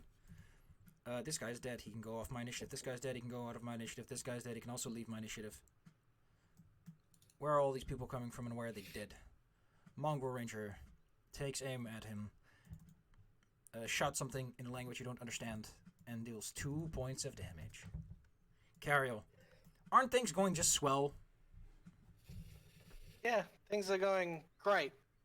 Turning people into, like, a paste. These are evil people. They're shouting in abyssal. And they use bad, naughty words. That guy with a pew.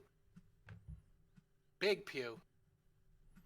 Okay, that makes for one less tiefling to worry about. They wanted to set up a little, like, ambush point, and are starting to realize this might not work out in their favor.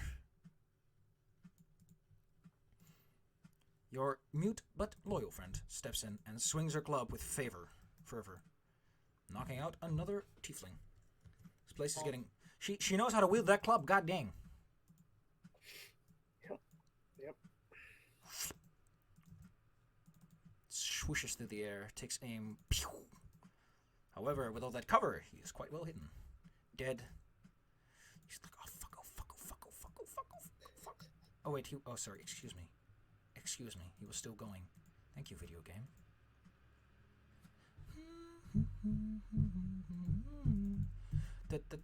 I'm gonna roll an in check this. Actually, I'm gonna roll a wisdom check and see how he holds up. He decides to do something smart. As he rolled a 20. Goddamn. What a man. He decides that he will carry on the duty of getting everyone to get in here. Help! They're rushing the gates! Ah! Joey Big Brain. You are now alone. That's probably not good. Well dang. To be fair, the tieflings don't look like the most organized soldiers. They look like they're just kind of, they're random dudes that got slandered by society for being tieflings, and now someone's like, hey, you can do cool stuff too, and they're like, oh, sparkly-eyed. Oh no. And then they were What suddenly is- perfectly okay with just dissecting people. With disenfranchised youths. Disenfranchised youth who probably did a lot of bad stuff considering that they're in the headquarters of definitely super evil people. See, this is why we need, like, youth programs. We can Set work up on a that rec later. center in this city. We can turn this place into a community center once it's cleared out of its non-community people.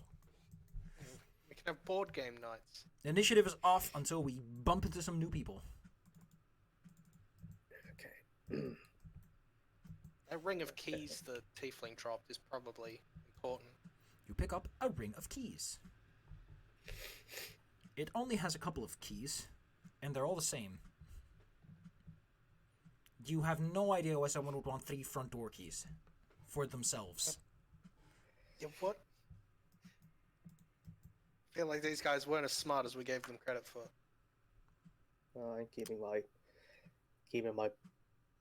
an arrow pointed at this door constantly. Fire. As you walk into this room, you see a slab. But upon closer examination, there is a bracket where a longsword once set over a gold sunburst on the south wall. Strange runes have been carved into the walls on the sides of the sunburst. Dried blood and poo-poo have been smeared across the altar and the icon itself. This is a defiled shrine of Eomade. Gross. You can see Erebeth probably going to light on fire like you are at some point. Like, the blood I can understand, but come on, man. Come on, that's just unnecessary. Yeah. Demon worshippers. Not known for their hygiene. You can't just We leave this can place. we can scrub that after we scrub them out. Yeah, this place is gonna need some serious redecorating. Yes. Oh. Gonna take some poor acolyte a week to get that all cleaned up. It shouldn't take more than a few minutes, but if you insist. I mean, but the smell. Yes, the smell. I'm sorry that I'm used to the smell. Well, we have 2 doors, one that idiot is running through, and I think I can still hear him shouting, and the other one goes wherever. We should probably go after the idiot before he gets the whole place to come down on us. If they come, we can bottleneck them nicely. Yeah, that's a good point. Rather fight them on our own terms. Have them come to us, but... So what are we going to do, Captain? Are we going to check out the rooms, or are we going to wait for a moment? Oh. Might as well have a look in the rooms at the very least. Which room? The one you went through, or the one that, The other one, I think. You decide to check the other one. It has been silent for a bit. You can roll me stealth or perception as you peek inside, depending on how you wish to enter this room. I'm bad at both, so... Ba-da-ba-ba-da. Who cares? Have fun. Kick in the door. So, you saw these boys before, right? Like these rat boys? I believe we saw some rat boys. There are at 2 some rat point. boys in this room. And they look like they've run out of a library card. Alright, these things. The abracadabras. Yes, the abracandalu. They hate mirrors. And they love breaking stuff. Additionally, their bite makes you ugly. And makes paladins less paladin-y. Ugh. They notice you, as you would imagine, since you opened the door, to look more than anything else. And they let out a screech. So those little models were right. Look at that pretty lady. And then they decide... Hey, they I decide appreciate the compliment, but Hey, how about you stop having a pretty face? How does that sound, huh? I'll do my best. Everyone can roll me some fresh initiative. Oh. I'm going to keep Erebeth where she is, because she's kind of deferring to you guys. Which is to say, I don't have her initiative on easy standby, so... Actually, I could just throw it into her sheet with, like, minimal effort, because it's just -1. She's the kind of paladin who stands in the way of things. What's your defining She's the feature? chunky type of paladin. So what's your defining type? I stand in the way, and I hit them with the flat of my sword. All right. This ranger goes first, but she's not quite sure what's going on.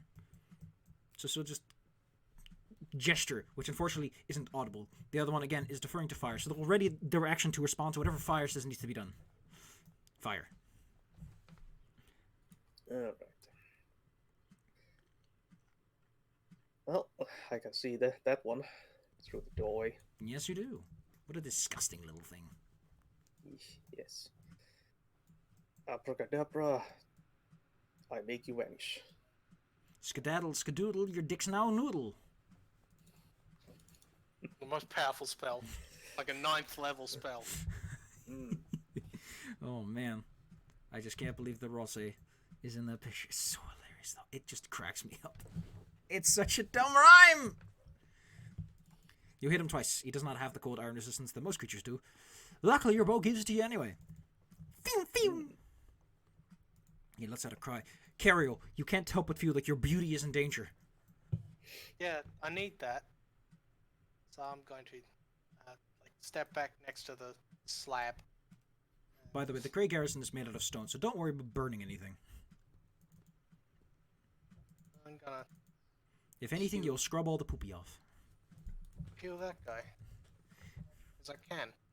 You take an awkward aim. Unfortunately, taking an awkward aim is a great way to miss. Yeah. I'll be back in a second. I'll just go. Screech, screech, screech, screech, screech. Toulon. It will provoke an attack of opportunity as it moves by you. As it... no, actually. It can't. It doesn't want to. It stumbles across you, and it can't help but feel strange animosity. It's probably all that shininess you have on you. Oh no, right, wrong weapon. Oh no, it uses its claws. It uses its claws. I thought I set these up to be 2 attacks. To be iterative. Anyway, both miss. Mongrelman sees the target. Fire! He has good AC, though. Good natural protection. And now it's Toulon's time to shine. Toulon, a thing is trying to eat your face and claw at you. This is not how you wish to spend your day. Corrective action has been taken by cutting half of his life right out of his lungs. Opinions have been expressed. Things are getting political in here. Erebeth curses this creature and jumps in to help. That is a 20. And that is terrible damage, a 5. This one, however, decides to do that thing they can do. He grabs a book and throws it with uncanny accuracy right at Cariel. Cariel, what's your AC? 19. Then you manage to successfully not get injured by a book that's flung at your head. Aha. This lady jumps on the poopy altar. Gross. I know, right? And takes aim at him. Misses. This one will try to make things more complicated for the guy trying to throw books at you by getting in the way and helping Toulon out. Can't seem to hit anyone for shit. Fire. It's getting busy around the doorway, but this will at least keep the other one from attacking too much. Yeah. Okay. I'm firing at the closest one. He's gone. Fire claims yet another one in the name of his god, Cariel. Yeah.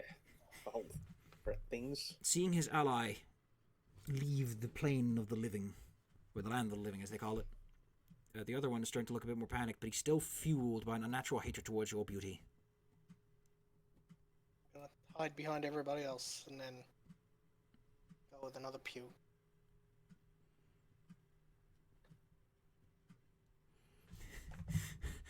You teach him a lesson for 3 damage. Haha! Take that! This guy's dead. Excuse me. He says that he surrenders. He surrenders. The Mongrelmen do not know if you accept surrender or not. They know that you're supposed to be good paladins who kick everyone's butt, but on the other hand, they don't know who you are. I mean, I normally would accept one. Toulon, Ugly Ratman offers his surrender. Do you step in and not and humor his request to die, or do you stay out here and humor his request to not die?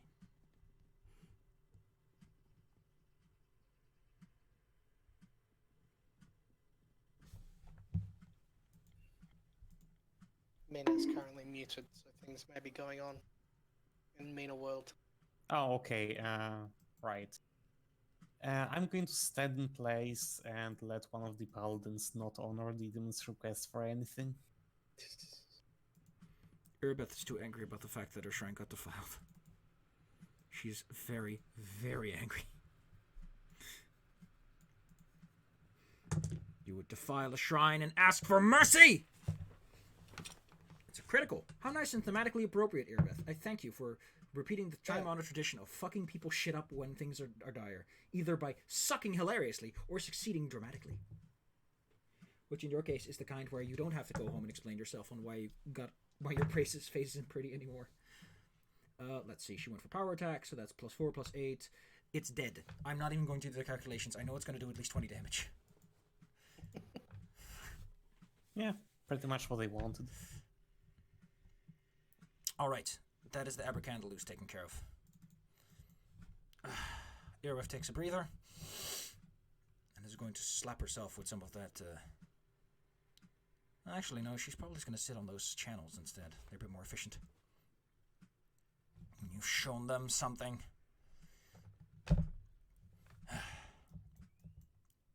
There's 2 less demons to worry about. She sits down like. Oh. Alright, let me check something. If there's anything in this room that's worth pointing out. Not if you have a moment to not think too hard about things. You're in a room of, it's sort of a museum. There's 2 decapitated knights and their armor and bodies are broken and mangled on the floor. So, there's that. There's also a fancy morning star in the corner. Oh, another one? Yes. A close examination by your dwarven eye reveals that it is made of adamantine.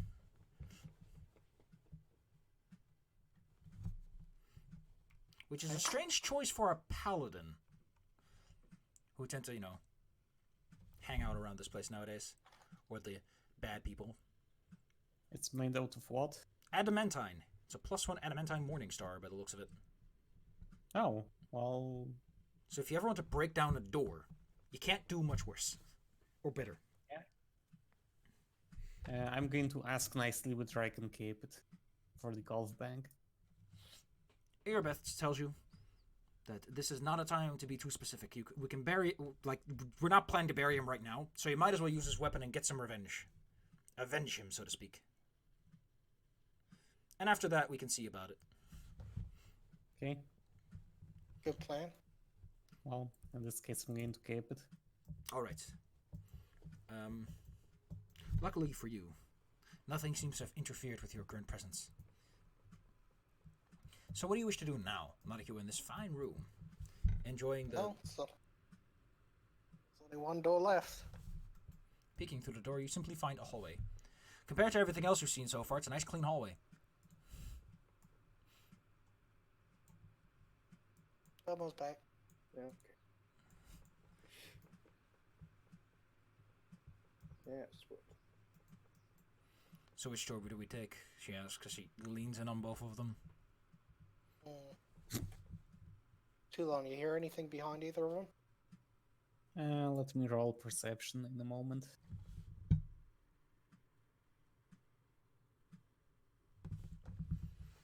You decide to relay your ear and listen. Which gives me a very brief moment to write in some of Erebeth's statistics. AC 21, touch is 9, flat-footed 21. Oh, she's an aura of courage. That might come in useful. Don't get spooked. Stand near your lady. 42 or 42. Oh no, that's 4. That's too many. 7, 4, 7. She has ferocity. She's immune to disease. She already got that, huh?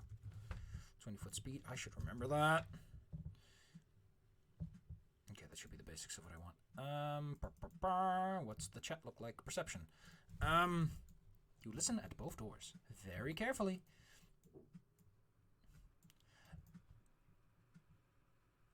I'm going to roll stealth on one of these dumbasses and see what they have to say about this. They are too stealthy. If there is someone behind... You are certain there's probably someone behind this door because you know what happened recently, but you can't tell how many or where they are or whatever.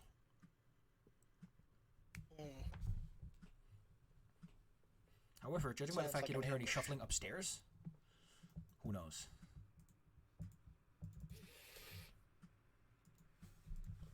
Well, it matters little if they are kind of tiefling with their default.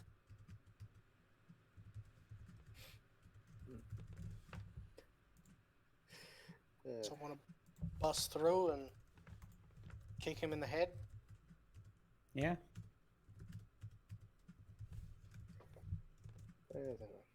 Fire surrounded by an ability ranger armor. Nice. You're all like perched up like some human pyramid, with bows pointed out.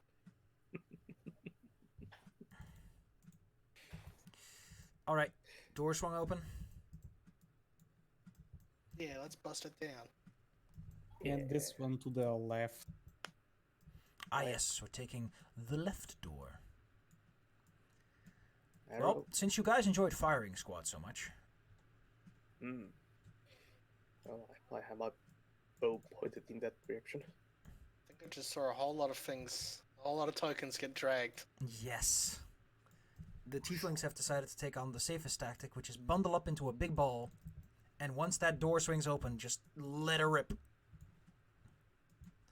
I'm gonna use this dead Tiefling because this is so many dudes. I might as well just have one initiative, and there's some dretches as well. All right. Up. Oof! Oh, they're all fast. They all have the springiness in their step. Ugh. Anyway, it doesn't really matter. What matters is that all these Tieflings unleash a flurry of bolts that flies into the room. There's just the pin cushioning. 1, 2, 3, 4, 5, 6, 7, 8. Unlike the two of those were crits. Yes, very impressive. Yeah. So versus AC 17. So that's one Far confirmed off crit, the one hit, another hit, and one hit. Luckily, you got 2 1s on the damage rolls, and a 5, and a 15. Yeah. So that's 22 damage, I believe. Mm-hmm. Ow.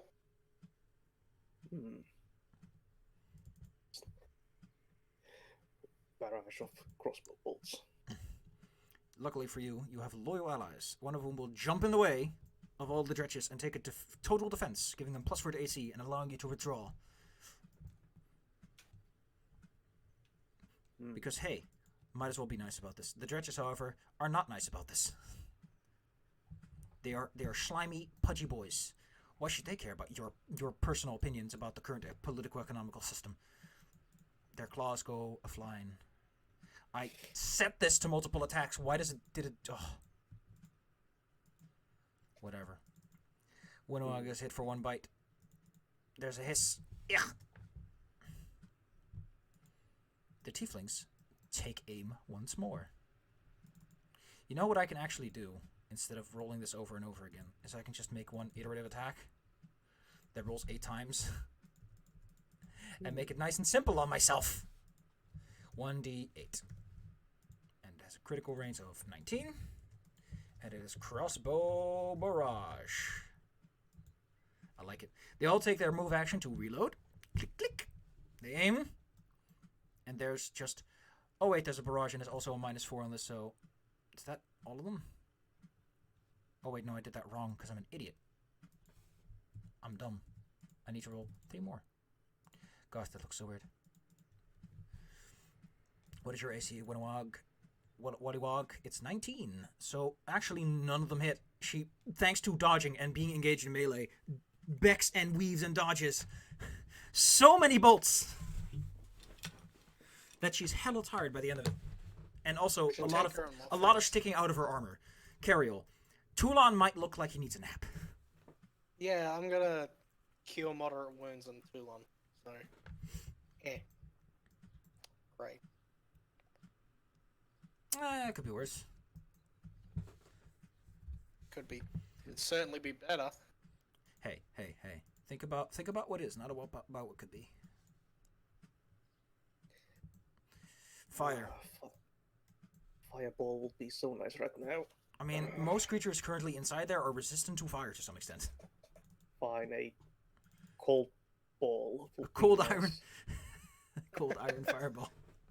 That's called a grenade, good sir.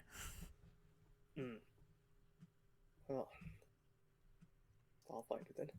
Okay. I am taking aim at the Tiefling blob over there. They are a blob of tiefling. It's very easy to hit them because if you miss, I basically give the attack a +2 until it hits someone. You get 4 chances of that because they're just so... They're huddled together. If you don't hit one, you probably hit someone else. Yeah. Chunk, chunk. Just One in the back that you didn't even aim for suddenly falls over. firing into the crowd. Firing past these awkward blobby boys makes it very strange. The Hmong women decide to follow your order. They maneuver around you for a bit and take aim. Oh, hell! Cool. Ooh. Oh, heck So yeah. that's another tiefling down, which makes the crossbow barrage a little less nasty. And another tiefling goes down from a critical hit as they follow your example. And can't help but learn from your fine stance, your magnificent bow. So very inspiring. Very inspiring. Yes, yes. Very, very radiant. They are learning how to paladin from a proper paladin. So, shooting with a literal glowing golden bow. The dredges, however, are hitting at Winwag. Oh no, one of them actually hits. Because No, baby. even with the +4 from total defense, there's not much you can do. When they roll this good. Oof, and another 4. She's going to withdraw when she gets the chance. And leave it to you. This one. Wait, did I roll 2? Yeah, we rolled a 2, so okay. Toulon.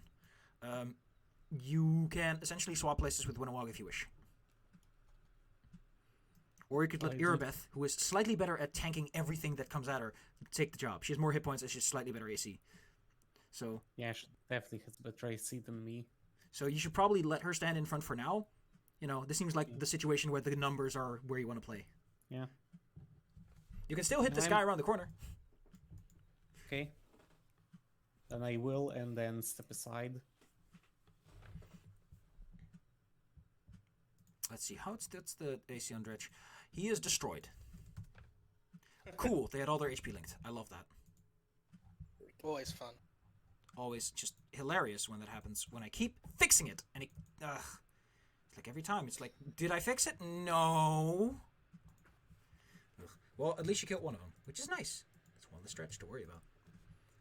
Yeah. And then I Irabeth. step aside wherever. Irabeth and Winwag kind of swap places. The lady starts to lick her wounds. Irabeth, however, is mad, and she's going to cut her way through. You would attack with such cowardice. Fight me like a man. Oh, weird, crazy blob thing. Long sword, pa. I need to actually look up how Divine Bond works for paladins, because I've always looked at it and I always forget like the part on how weapons work. Divine Bond. Oh yeah, no, she just gets a bonus to her weapon. Nice.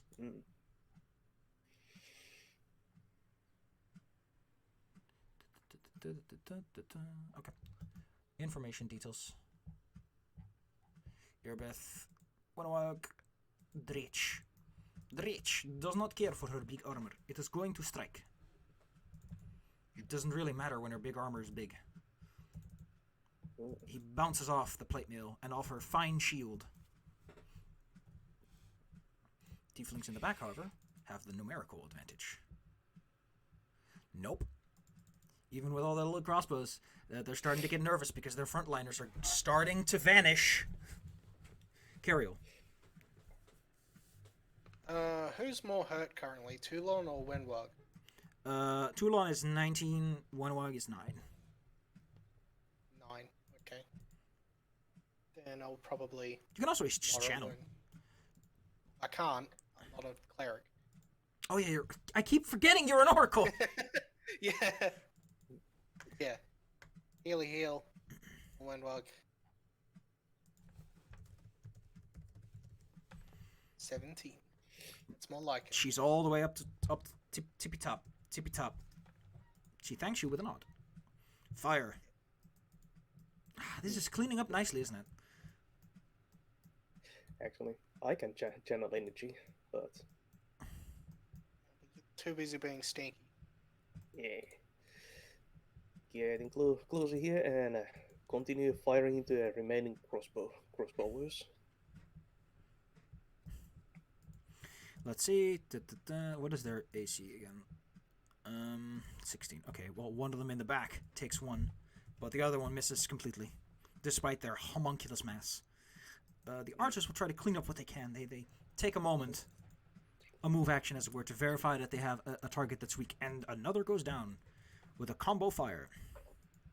Just helping you clean up there. This stretch goes away. This stretch, however, sees a tastier target than Erebeth, as in one that's already freshly peeled. Fire. Standing in the doorway may not have been the smartest idea, as claws and bites come at you. Okay, I take This filthy, 2 damage. slobbering thing. Ugh.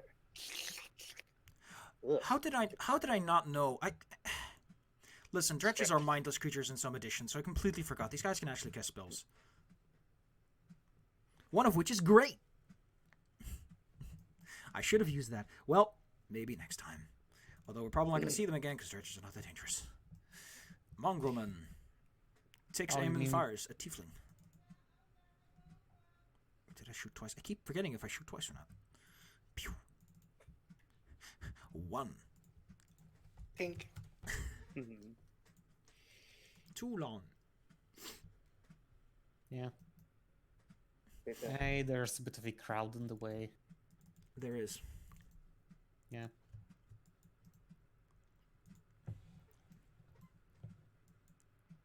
I'm going to, stand in front of the other door in case, like, some herd is fighting here. Given that a whole bunch of Taking a things just moment, you do joined the indeed hear some initiative. noises coming from the other door. The enemy may be attempting a flanking maneuver. Yeah. Erebeth tries to hold firm.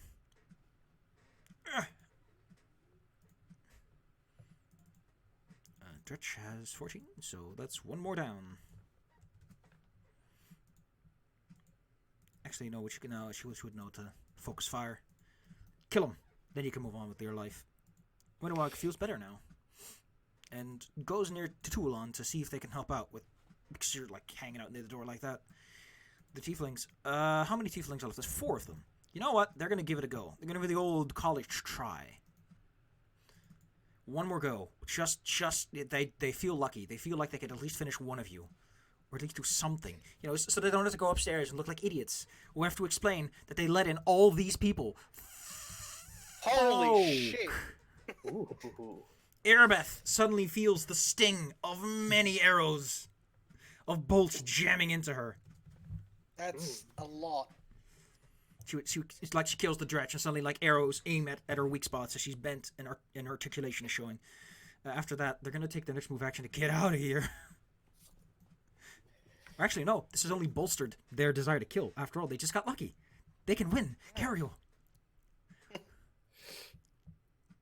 I don't think I can reach Erebeth without going in there, so I'm going to give Toulon another heal. But just like a light one this time. By the way, I'm just going to give you a heads up on what this guy looks like because I love his picture.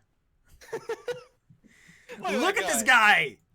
He's having a great time. This is the kind of guy you hire. Yeah. He's got enthusiasm in spades. Look at him. Yeah, crimes. Yeah. Crimes. Yeah, let's do some crimes. We're gonna do some crimes, right? Yeah.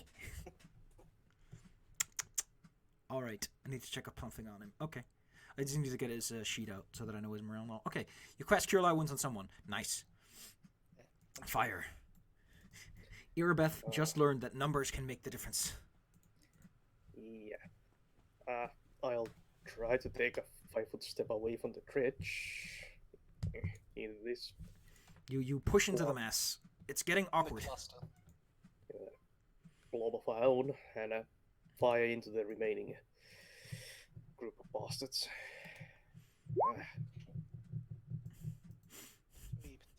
You finish off one more. It is at this point that they decide that with the way things are going, these monk women will stand by too long because they hear noises. Dritch gives her the stink eye. And then it decides to combine its efforts with the casting of a spell! Airbeth is going to try to knock the shit out of him, though. No, actually, he's just going to go for the concentration check. Hopefully, he makes it. What is his concentration check? It doesn't tell me.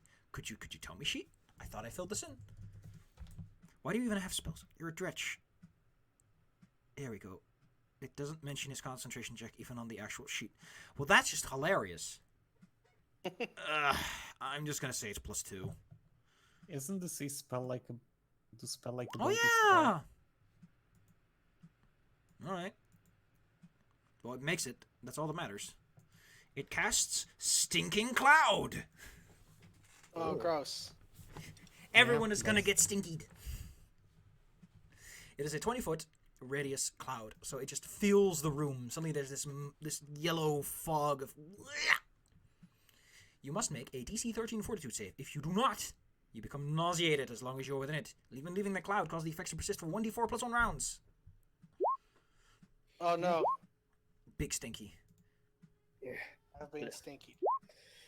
It's a good spell, that's what it is. I smelled worse bugs. Irabeth is a paladin. And she's gonna kick him in the dick for that one.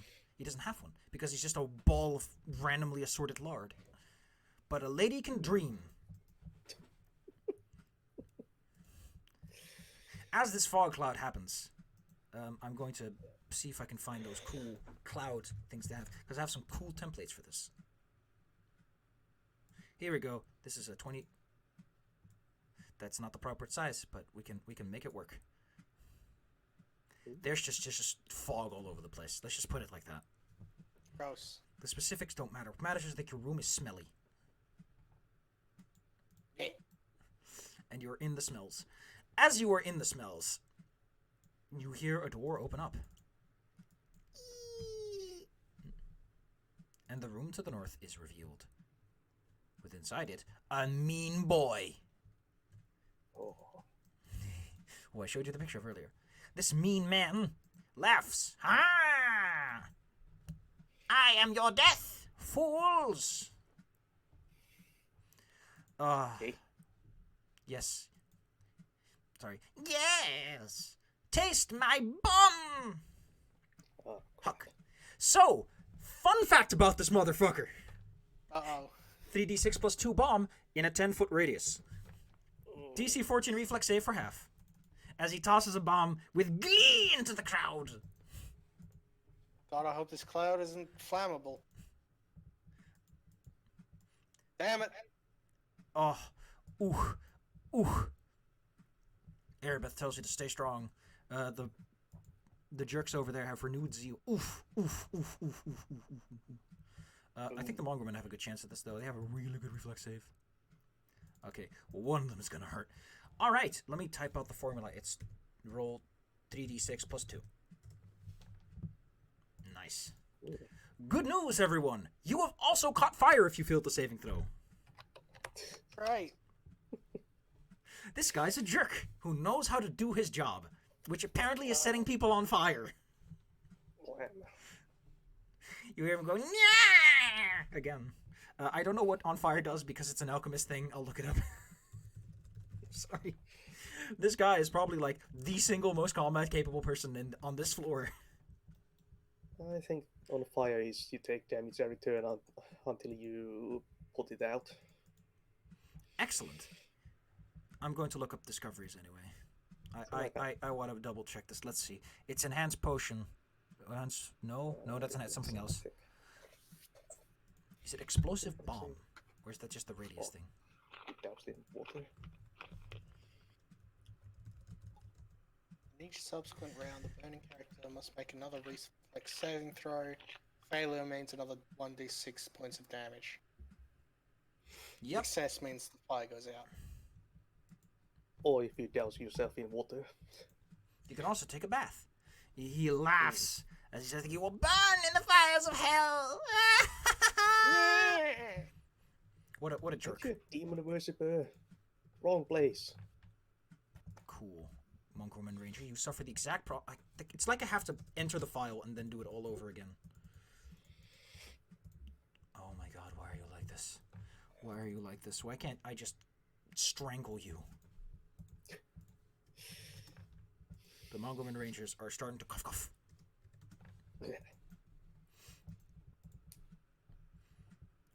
This Monk Woman, however, isn't too keen on this. Shuffles over. The fog does not impede your sight. Don't worry about that. The stinky cloud doesn't work like that. Oh no, she can just shuffle out. She can only shuffle out because, again, they're nauseated, and for some reason this thing decided to open my inspector. Cool.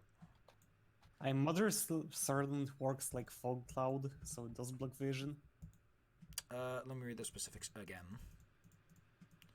Stinking cloud creates a bank of fog. Oh, okay, like fog cloud. In that case, there's 20% concealment. The fog obscures all sight beyond 5 feet. Oh, total concealment.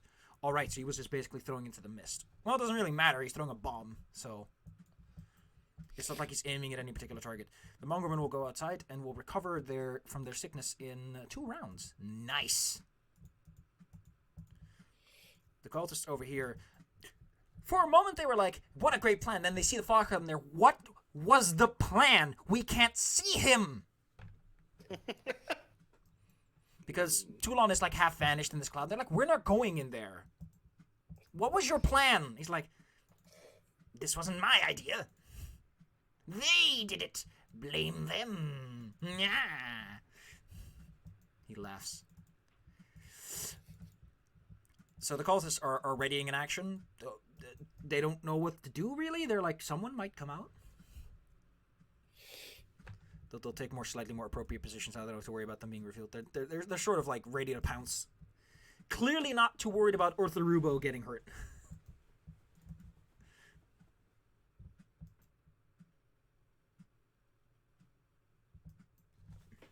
Okay, well, since they are cultists, I think I can take them handily. They don't really want this guy to throw any more bombs either, so... either way, I think I need to step in and do stuff. So... if I step in, I think I'm out of their reach. Yes. Okay. No, these guys aren't using reach weapons. Yeah. And then I try to slap the... well, that's not helpful. Orthorubo has insane armor class. Where does he get... Oh, that's why. Excuse me. Yes, he doesn't care.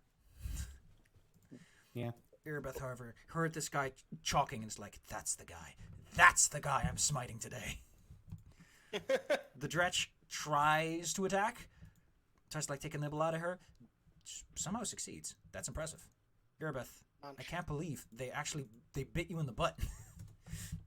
And he says, you will die. Smite. This is the part. This is the part where you can play that clonk sound effect again. Let's see. Smite Evil. She can do it twice a day, so she has one left for that special boy later down the line. She got +2 to the attack and armor class when fighting this jackass. I think everyone else benefits from that too, right? Like, I think smiting is really good, which is why I get 1. And then they made it just into damage because 5 is balanced by damage alone. It bypasses all armor class. Okay. The paladin. Okay, they gain defection bonus. That's nice. So she's just gonna kick his teeth in with this. Doesn't hit him. Doesn't hit him. She got cocky. She got cocky. Womp womp. Doesn't Smite give you your charisma to plus hit? Yeah, it's +2. She's not that... Wait. No, her charisma's like... I'm sorry that I'm not familiar with a class I don't usually play. Let's see, adds her to the attack rolls. Oh, yeah. I think it's higher than that. She's like... No, she's 14. So yeah, it's +2. So it'll be 19. Yeah, and you need a 23. You need to beat 23, by the way. His armor class is 23. He's nuts. Wow, okay then. Winterwalk goes for a flank, rolling around him. The guy doesn't have any melee weapons, so he can't really do anything. The Tieflings, seeing the cloud, take a moment to think. They don't see anyone, so they're just gonna go up the stairs. And they're gonna set up another ambush, which... Oh, no, I don't want to take you with me, Stinky Cloud. I know I know you're enthusiastic, but that's not how you make a living. Cario. Also. Yeah, I'm sick and on fire. This is the worst day of my life. Also, you can't see anything. You're in a stinky cloud. In a fog cloud of things stink. went from this is going well to oh Christ. Luckily, you all have a lot of big healing potions for later. Yeah. Also, for context, this building has 2 floors and the top section, which is kind of small. So, once you clear this up, you've basically done half the building. I have to roll for the fire, don't I? Yep. 1d6. Yeah. It was a reflex, and then... Okay. You're no longer on fire. Yeah, okay, that's good. You need to roll for the sickness, or is that just a... You miss your turn thing? The sickness. Sicknesses you can only move around, but that's if you failed the original fort save. DC 13. I'll move a little further into the thing. So that nothing will hit me, because I'm hiding. Okay, this is very strange, but the wording here is terrible. The wording doesn't specify that you negate nauseation with the fort save. It's very weird, but I'm going to say that it is. You can roll on out of there if you want. There's a dretch over there, which is very confused about the situation. It caused this situation. Fire. Smoke. You know what they say, where there's smoke. There's fire. Hey. Dadder days or days for dead. Day and dead doors. Okay. Stand range from this. Situation is dire fire. Now's the time to be a hero.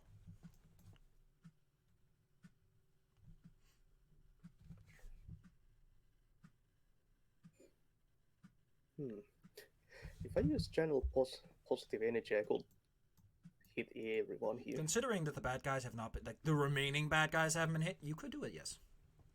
Yeah. And no one evil would benefit. Yeah. I'll channel some positive energy here. It's time to channel the good vibes. That uses 2 of my lay on hands uses. Everyone heals 7. That's not bad. Suddenly just a burst of holy energy comes from within the stinky cloud. The Tiefling, by the way, and his cultists are like, bleh! Evil good energy that doesn't kill me! I hate it. I wish you were dead.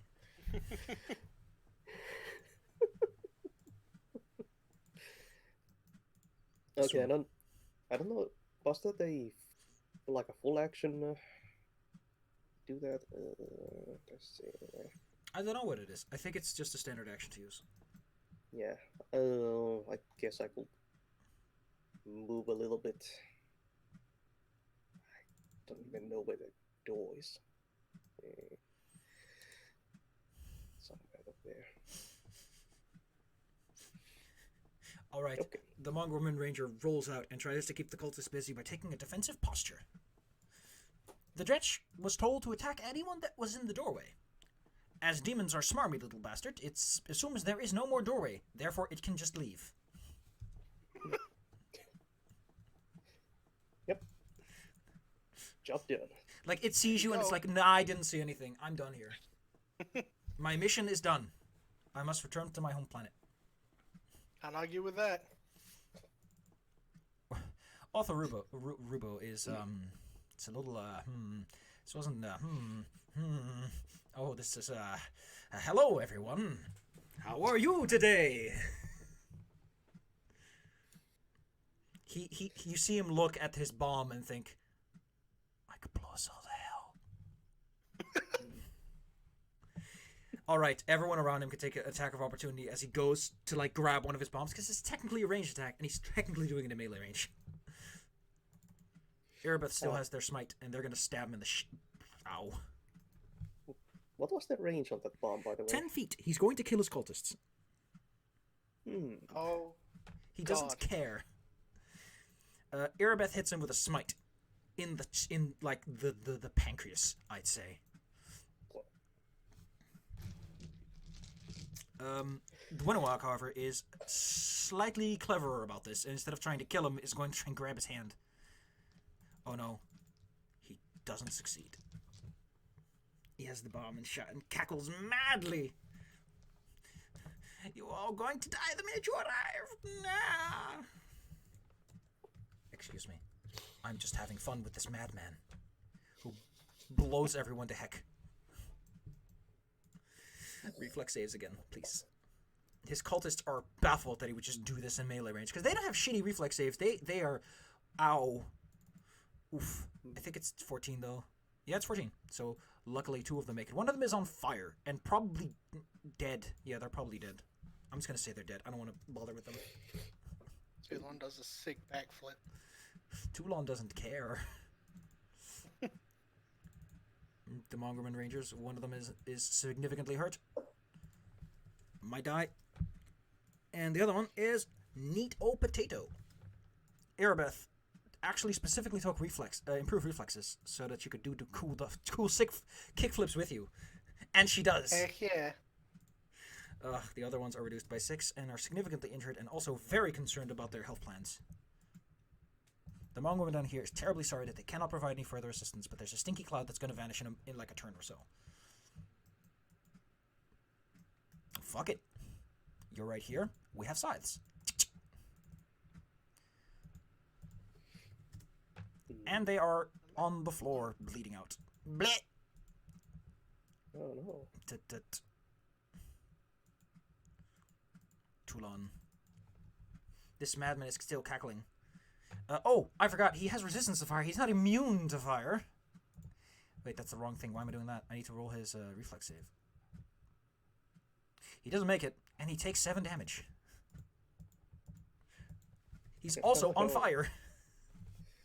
This guy is mad! He's metal as hell, jeez. Yeah. Well, I'm just going to try to slap all the cultists next to me. It reflects your responsibility. That's enough to get him. He goes down. The other cultist is... How do I explain? There's a poison fog cloud over there. There's a dude blowing himself up over here. There's a big, bulky paladin, and a dwarf with a very dangerous great axe. This is not a good time. Sure. You're telling me. I'm telling you, definitely. This is with +4. Doesn't hit, though. She's getting too risky with this. Winowog knows exactly what a smart plan is, and that is grabbing this guy so he can't use his bombs. And she grabs him. There's a struggle, but Winowog hold on to him. The Tieflings are out of this combat. Get out of here. Cariel. Oh, whoops. Cariel. Stinky is going away soon. Am I still sick at this point? You roll a fort save every time, I think. Oh no. Okay. Like, if you make the initial save, you have to keep making saves every time you're in the cloud. Oh, And even when you leave it, it lasts for 1d4 rounds. You make it.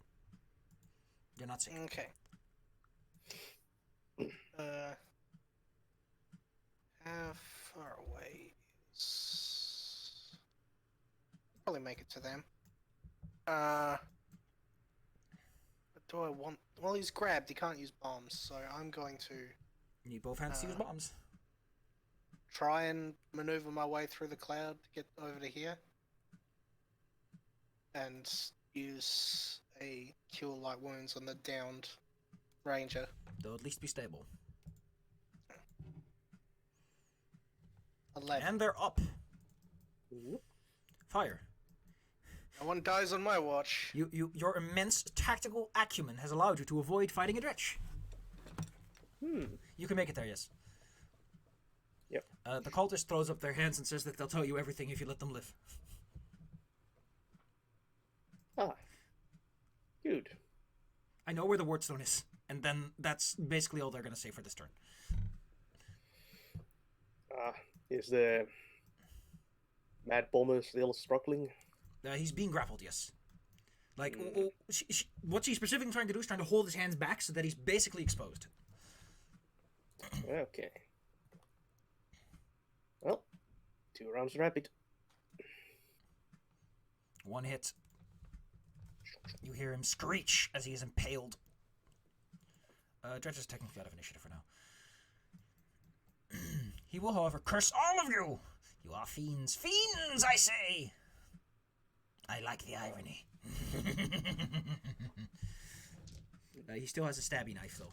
And he will definitely try to stabby at the lady holding on to him. Let go! I didn't plot this in. He rolls not enough. He rolled a 9. So he's still being struggled.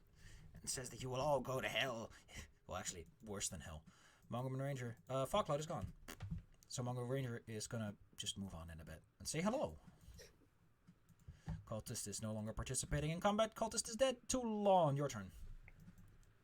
Well, This guy's armor class is ass right now.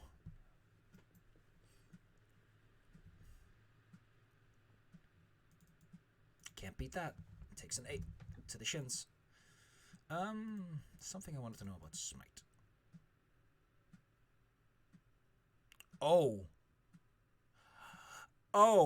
I thought Smite was a little weaker than I thought it was. It's 2 damage per paladin level. God, that's painful. yeah, you add your level to damage and you add your charisma to hit. Yeah. All right then. Okay.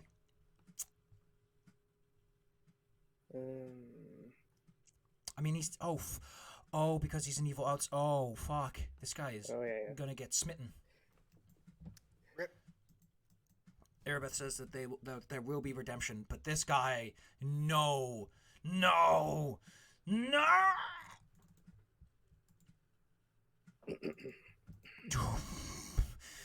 I shouldn't have to tell you that kills the man. As Wenigo holds him up and Toulon kind of hits his other hand away with a cut of the axe. His chest is wide open as she just plunges in, almost hitting the ranger behind. As this tiefling cackles madly in his death throes. Before he hits the floor going bleh! Alright, so that's another 2,400,000 experience. 2,400. 24,000. Okay, got it. Everyone is level trillion now. Hooray. That guy was the big bad the whole time. Well, you've cleared floor 1, and there's a cultist who wants to tell you everything. They've seen the error of their ways, because if this is the kind of people that work on the bad team, they don't want to get blown up. Yes. Listen, yes. What do you want to know? There's a room back there. A secret room. Okay. Where? She points out how to get to the secret room. What's in it? I'll pull it up from the layer. Beep. There's an S where the secret door is at. Let me look at this room because I think there might be something you can do. There's also like a defiled altar here, and some body parts that have been removed from the shrine where apparently someone was buried. Okay, the wardstone. You go up the stairs. There's a door. Like you come up the stairs. You go right, and then there's the door to the right. You go through that one. We keep zombies there. Then you take the stairs up again. Then you should be where the stone's being kept. From what I heard. Okay. Upstairs, right, door to the right, kill zombies, go upstairs, wardstone. Yes. But be careful. The lady up there, her name is Jesselyn. She has a massive minotaur as her assistant. The two of them are extremely dangerous together. What do you even plan to do once you get there? Hit it really hard with a stick. The minotaur? It's bigger than you. I meant the stone. The stone. Why are you indulging this person is unknown, but they are repentant. I don't know. Because we can kill them if they like go anywhere other than the exit. Nice question. While this is all going on, Erebeth will give everyone a little bit of health back because she can also channel energy. 3d6. Everyone gets back 13 hit points. Oh, nice. As she spends a little bit of time and energy giving everyone a little extra gusto. Yeah, if anyone is still hurt, then I can, like, wand of cure moderate wounds on them. Technically speaking, there are some people that are dead that aren't, like, super dead, but we're just going to say that if they were to be healed up to full, they would just get their throat kicked in.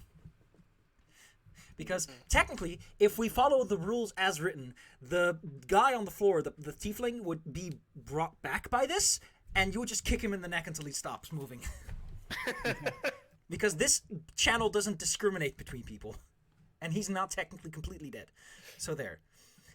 Although getting stabbed in the chest is a bit of an injury to come back from. Yeah. The cultists request that, the cultists also healed by this. And request that they be allowed to go home, please. Yeah, go on, get out of here. Go, shoot, go on. Think about what you've done.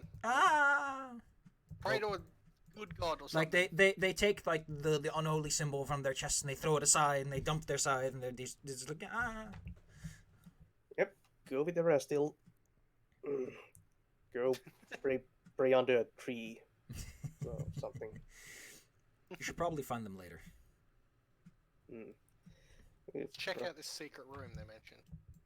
Cool, Maybe we should check out what this guy has besides his bombs. Maybe he has something fun. Yeah, that might be an idea. Check out Mr. Mad Bomber first.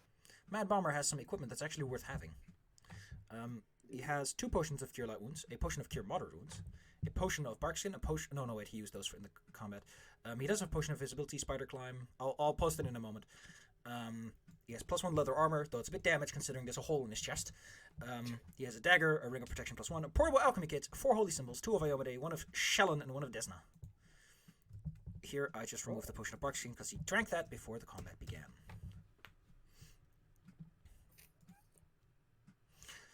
He was decked. He's got some stuff. If you don't mind, I would like to steal the ring. You can Yeah, go for it. considering that Toulon has definitely earned it, Erebeth will give you a pat on the shoulders, like that you're all good folk, and this is going way better than she expected, considering that there are a couple of dead paladins scattered here and there. Hopefully we won't make it a couple more. Yeah. +1 letter armor.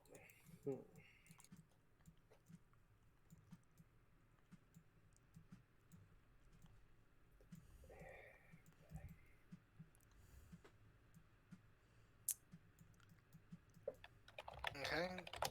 Oh, that's all sorted out. Secret room. The secret room is a hidden armory. This hidden armory was used in the event that required the Crusaders to force entry, in case you got shut out of your own building. On the weapon racks are 3 cold iron longswords, 2 cold iron short swords, 2 heavy crossbows, a composite longbow with +2 strength, a masterwork cold iron heavy mace, 2 cold iron long spears, 50 cold iron crossbow bolts, 100 cold iron arrows, a +1 longsword, a +5 +1 holy arrows, and an arrow of evil outsider slaying. There are also some armor dummies. There are 2 sets of masterwork chainmail, a breastplate +1 with Iomede's holy symbol on it, and 2 steel heavy shields. One is masterwork, the other one is a +1 blinding shield. There is a lot here, and I will just post it for you to figure out on your own, because this is where we're ending the session, so it's a good time to divvy up the big loot. Yeah. Well, I will divvy up the cold iron arrows between the rangers. We might need those. Your rangers are now stocked with cold iron arrows. I'll grab the holy arrows and the slaying arrow. Those seem like a good thing to have. Yeah. I'll take the bolts and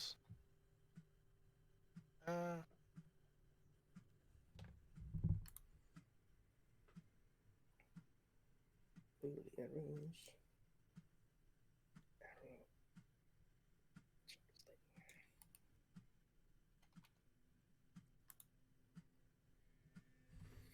So, given everything that's happened, we'll say that you all, in character, take a little bit of time to take stock of things, clean up the place, get all the blood out, spruce the place up, bury the dead, Take like 30 minutes to take care of everything. You got like some extra hands to help out. And the next time, 30 minutes later, in-game, but a week later for us, you guys get to tackle the next floor, which is at full alert and probably got some big bangers of their own.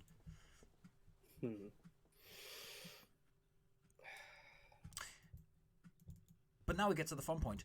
Let's see if you level up before next time. Because what a slathering you've earned. Also, I forgot, you were doing some story stuff. There's some experience for that too. Where's this at? Okay, that's another 800. Defeating that guy. No, that's something else. Oh, actually, there's something else. As you are here, there's something in the guy's room. So the guy came from over here, from this room. Room off to the side that he didn't do much with so far. Other than I think one person ran in there. In that room is a sword that's like on the desk. There's a small note with the sword. Irabeth recognized it as her father's sword. It is a +1 evil outsider's Bane longsword. And it belongs to her, and she would like it. And she will do it just by all means. It's kind of already yours. I mean, technically. I mean, it depends on how you consider property rights. She says that she will do it on her. And here's a small note from this guy to a person known as Lord Staunton.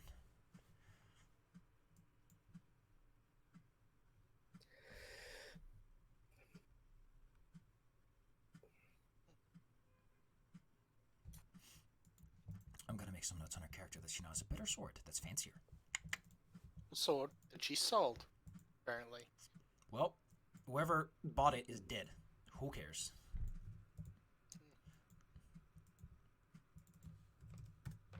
You can't own things when you're dead.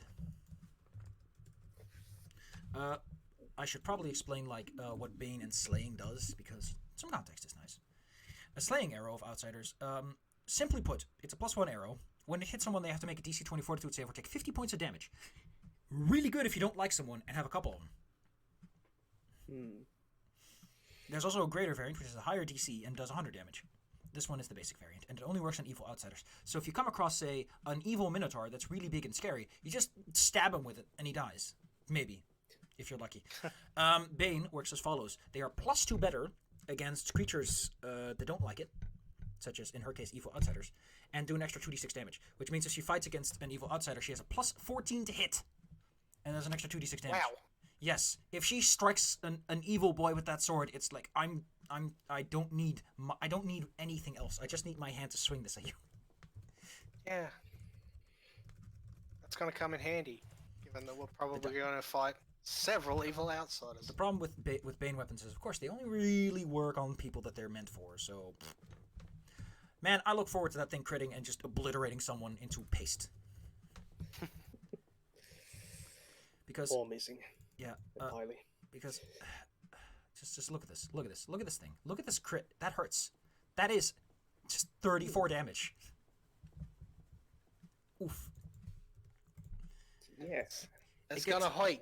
With power attack, it's another 8 damage on a crit. So, yes, she has the fun stuff now.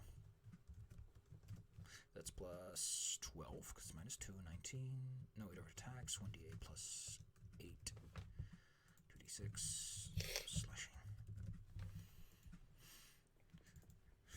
Well, Irabeth is hella pumped.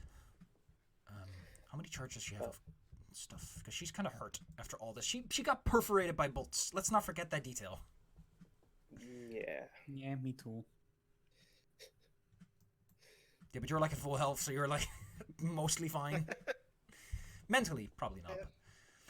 I can give people a back rub with some healing. She has one I more need it. blast of... so she has 2 more blasts of lay on hands. She'll use those on herself. Because she's like the one who's really hurt here. Actually, use this thing. She'll use one of the mongrelmen. Wow! Today, Iomade taught her to be humble. Yeah. Jeez. 3d6, he rolls as much as a 1d6. Oh. That's got to hurt. That is...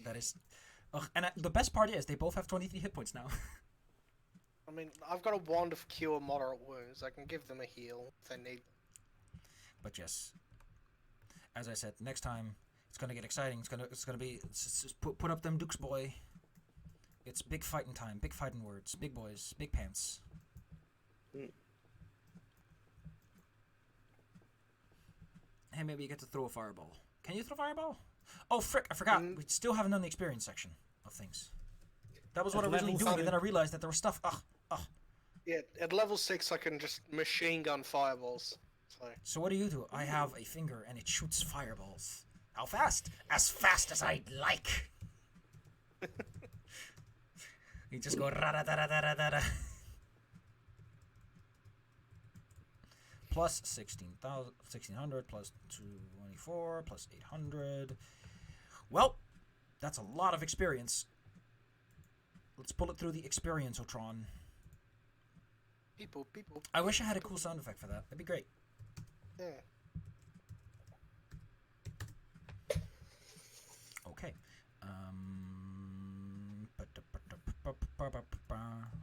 Because you have allies, I'm going to put this in the stack of as if you were with 4 people. Every person gets a bit of experience. Pull it through the Experience-otron.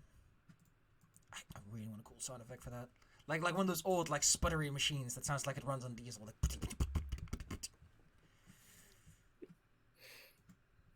Okay, you're at level 4, right? Yeah, you're almost just squeaking in at level 4. Well, you are now at. Ooh, cool number. I like that number. The number is now in the totals. You are at 12,750 experience points. Just a couple more scraps and you're level 5. Just gotta kick a few more shins. Just kick them right in the shins. Bang! Yeah, the people upstairs should do nicely for that. You know what? I'm gonna, if you allow me to do some quick math on the people that you're definitely fighting,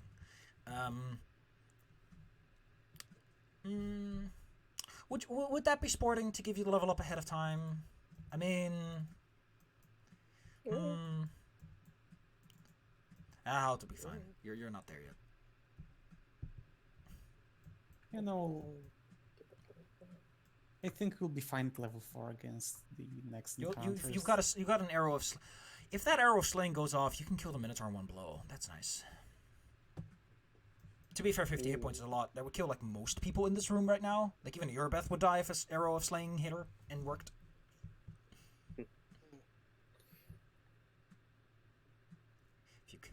They're expensive, but if you can afford them, they're a great way to squeak in some damage. Although eventually the fort save of most dragons tends to outnumber that. Anyway, next time. I'm cutting off the stream. Say bye to stream. Bye, stream. Good. My Pavlovian dogs. You listen. Nah! Bye, stream.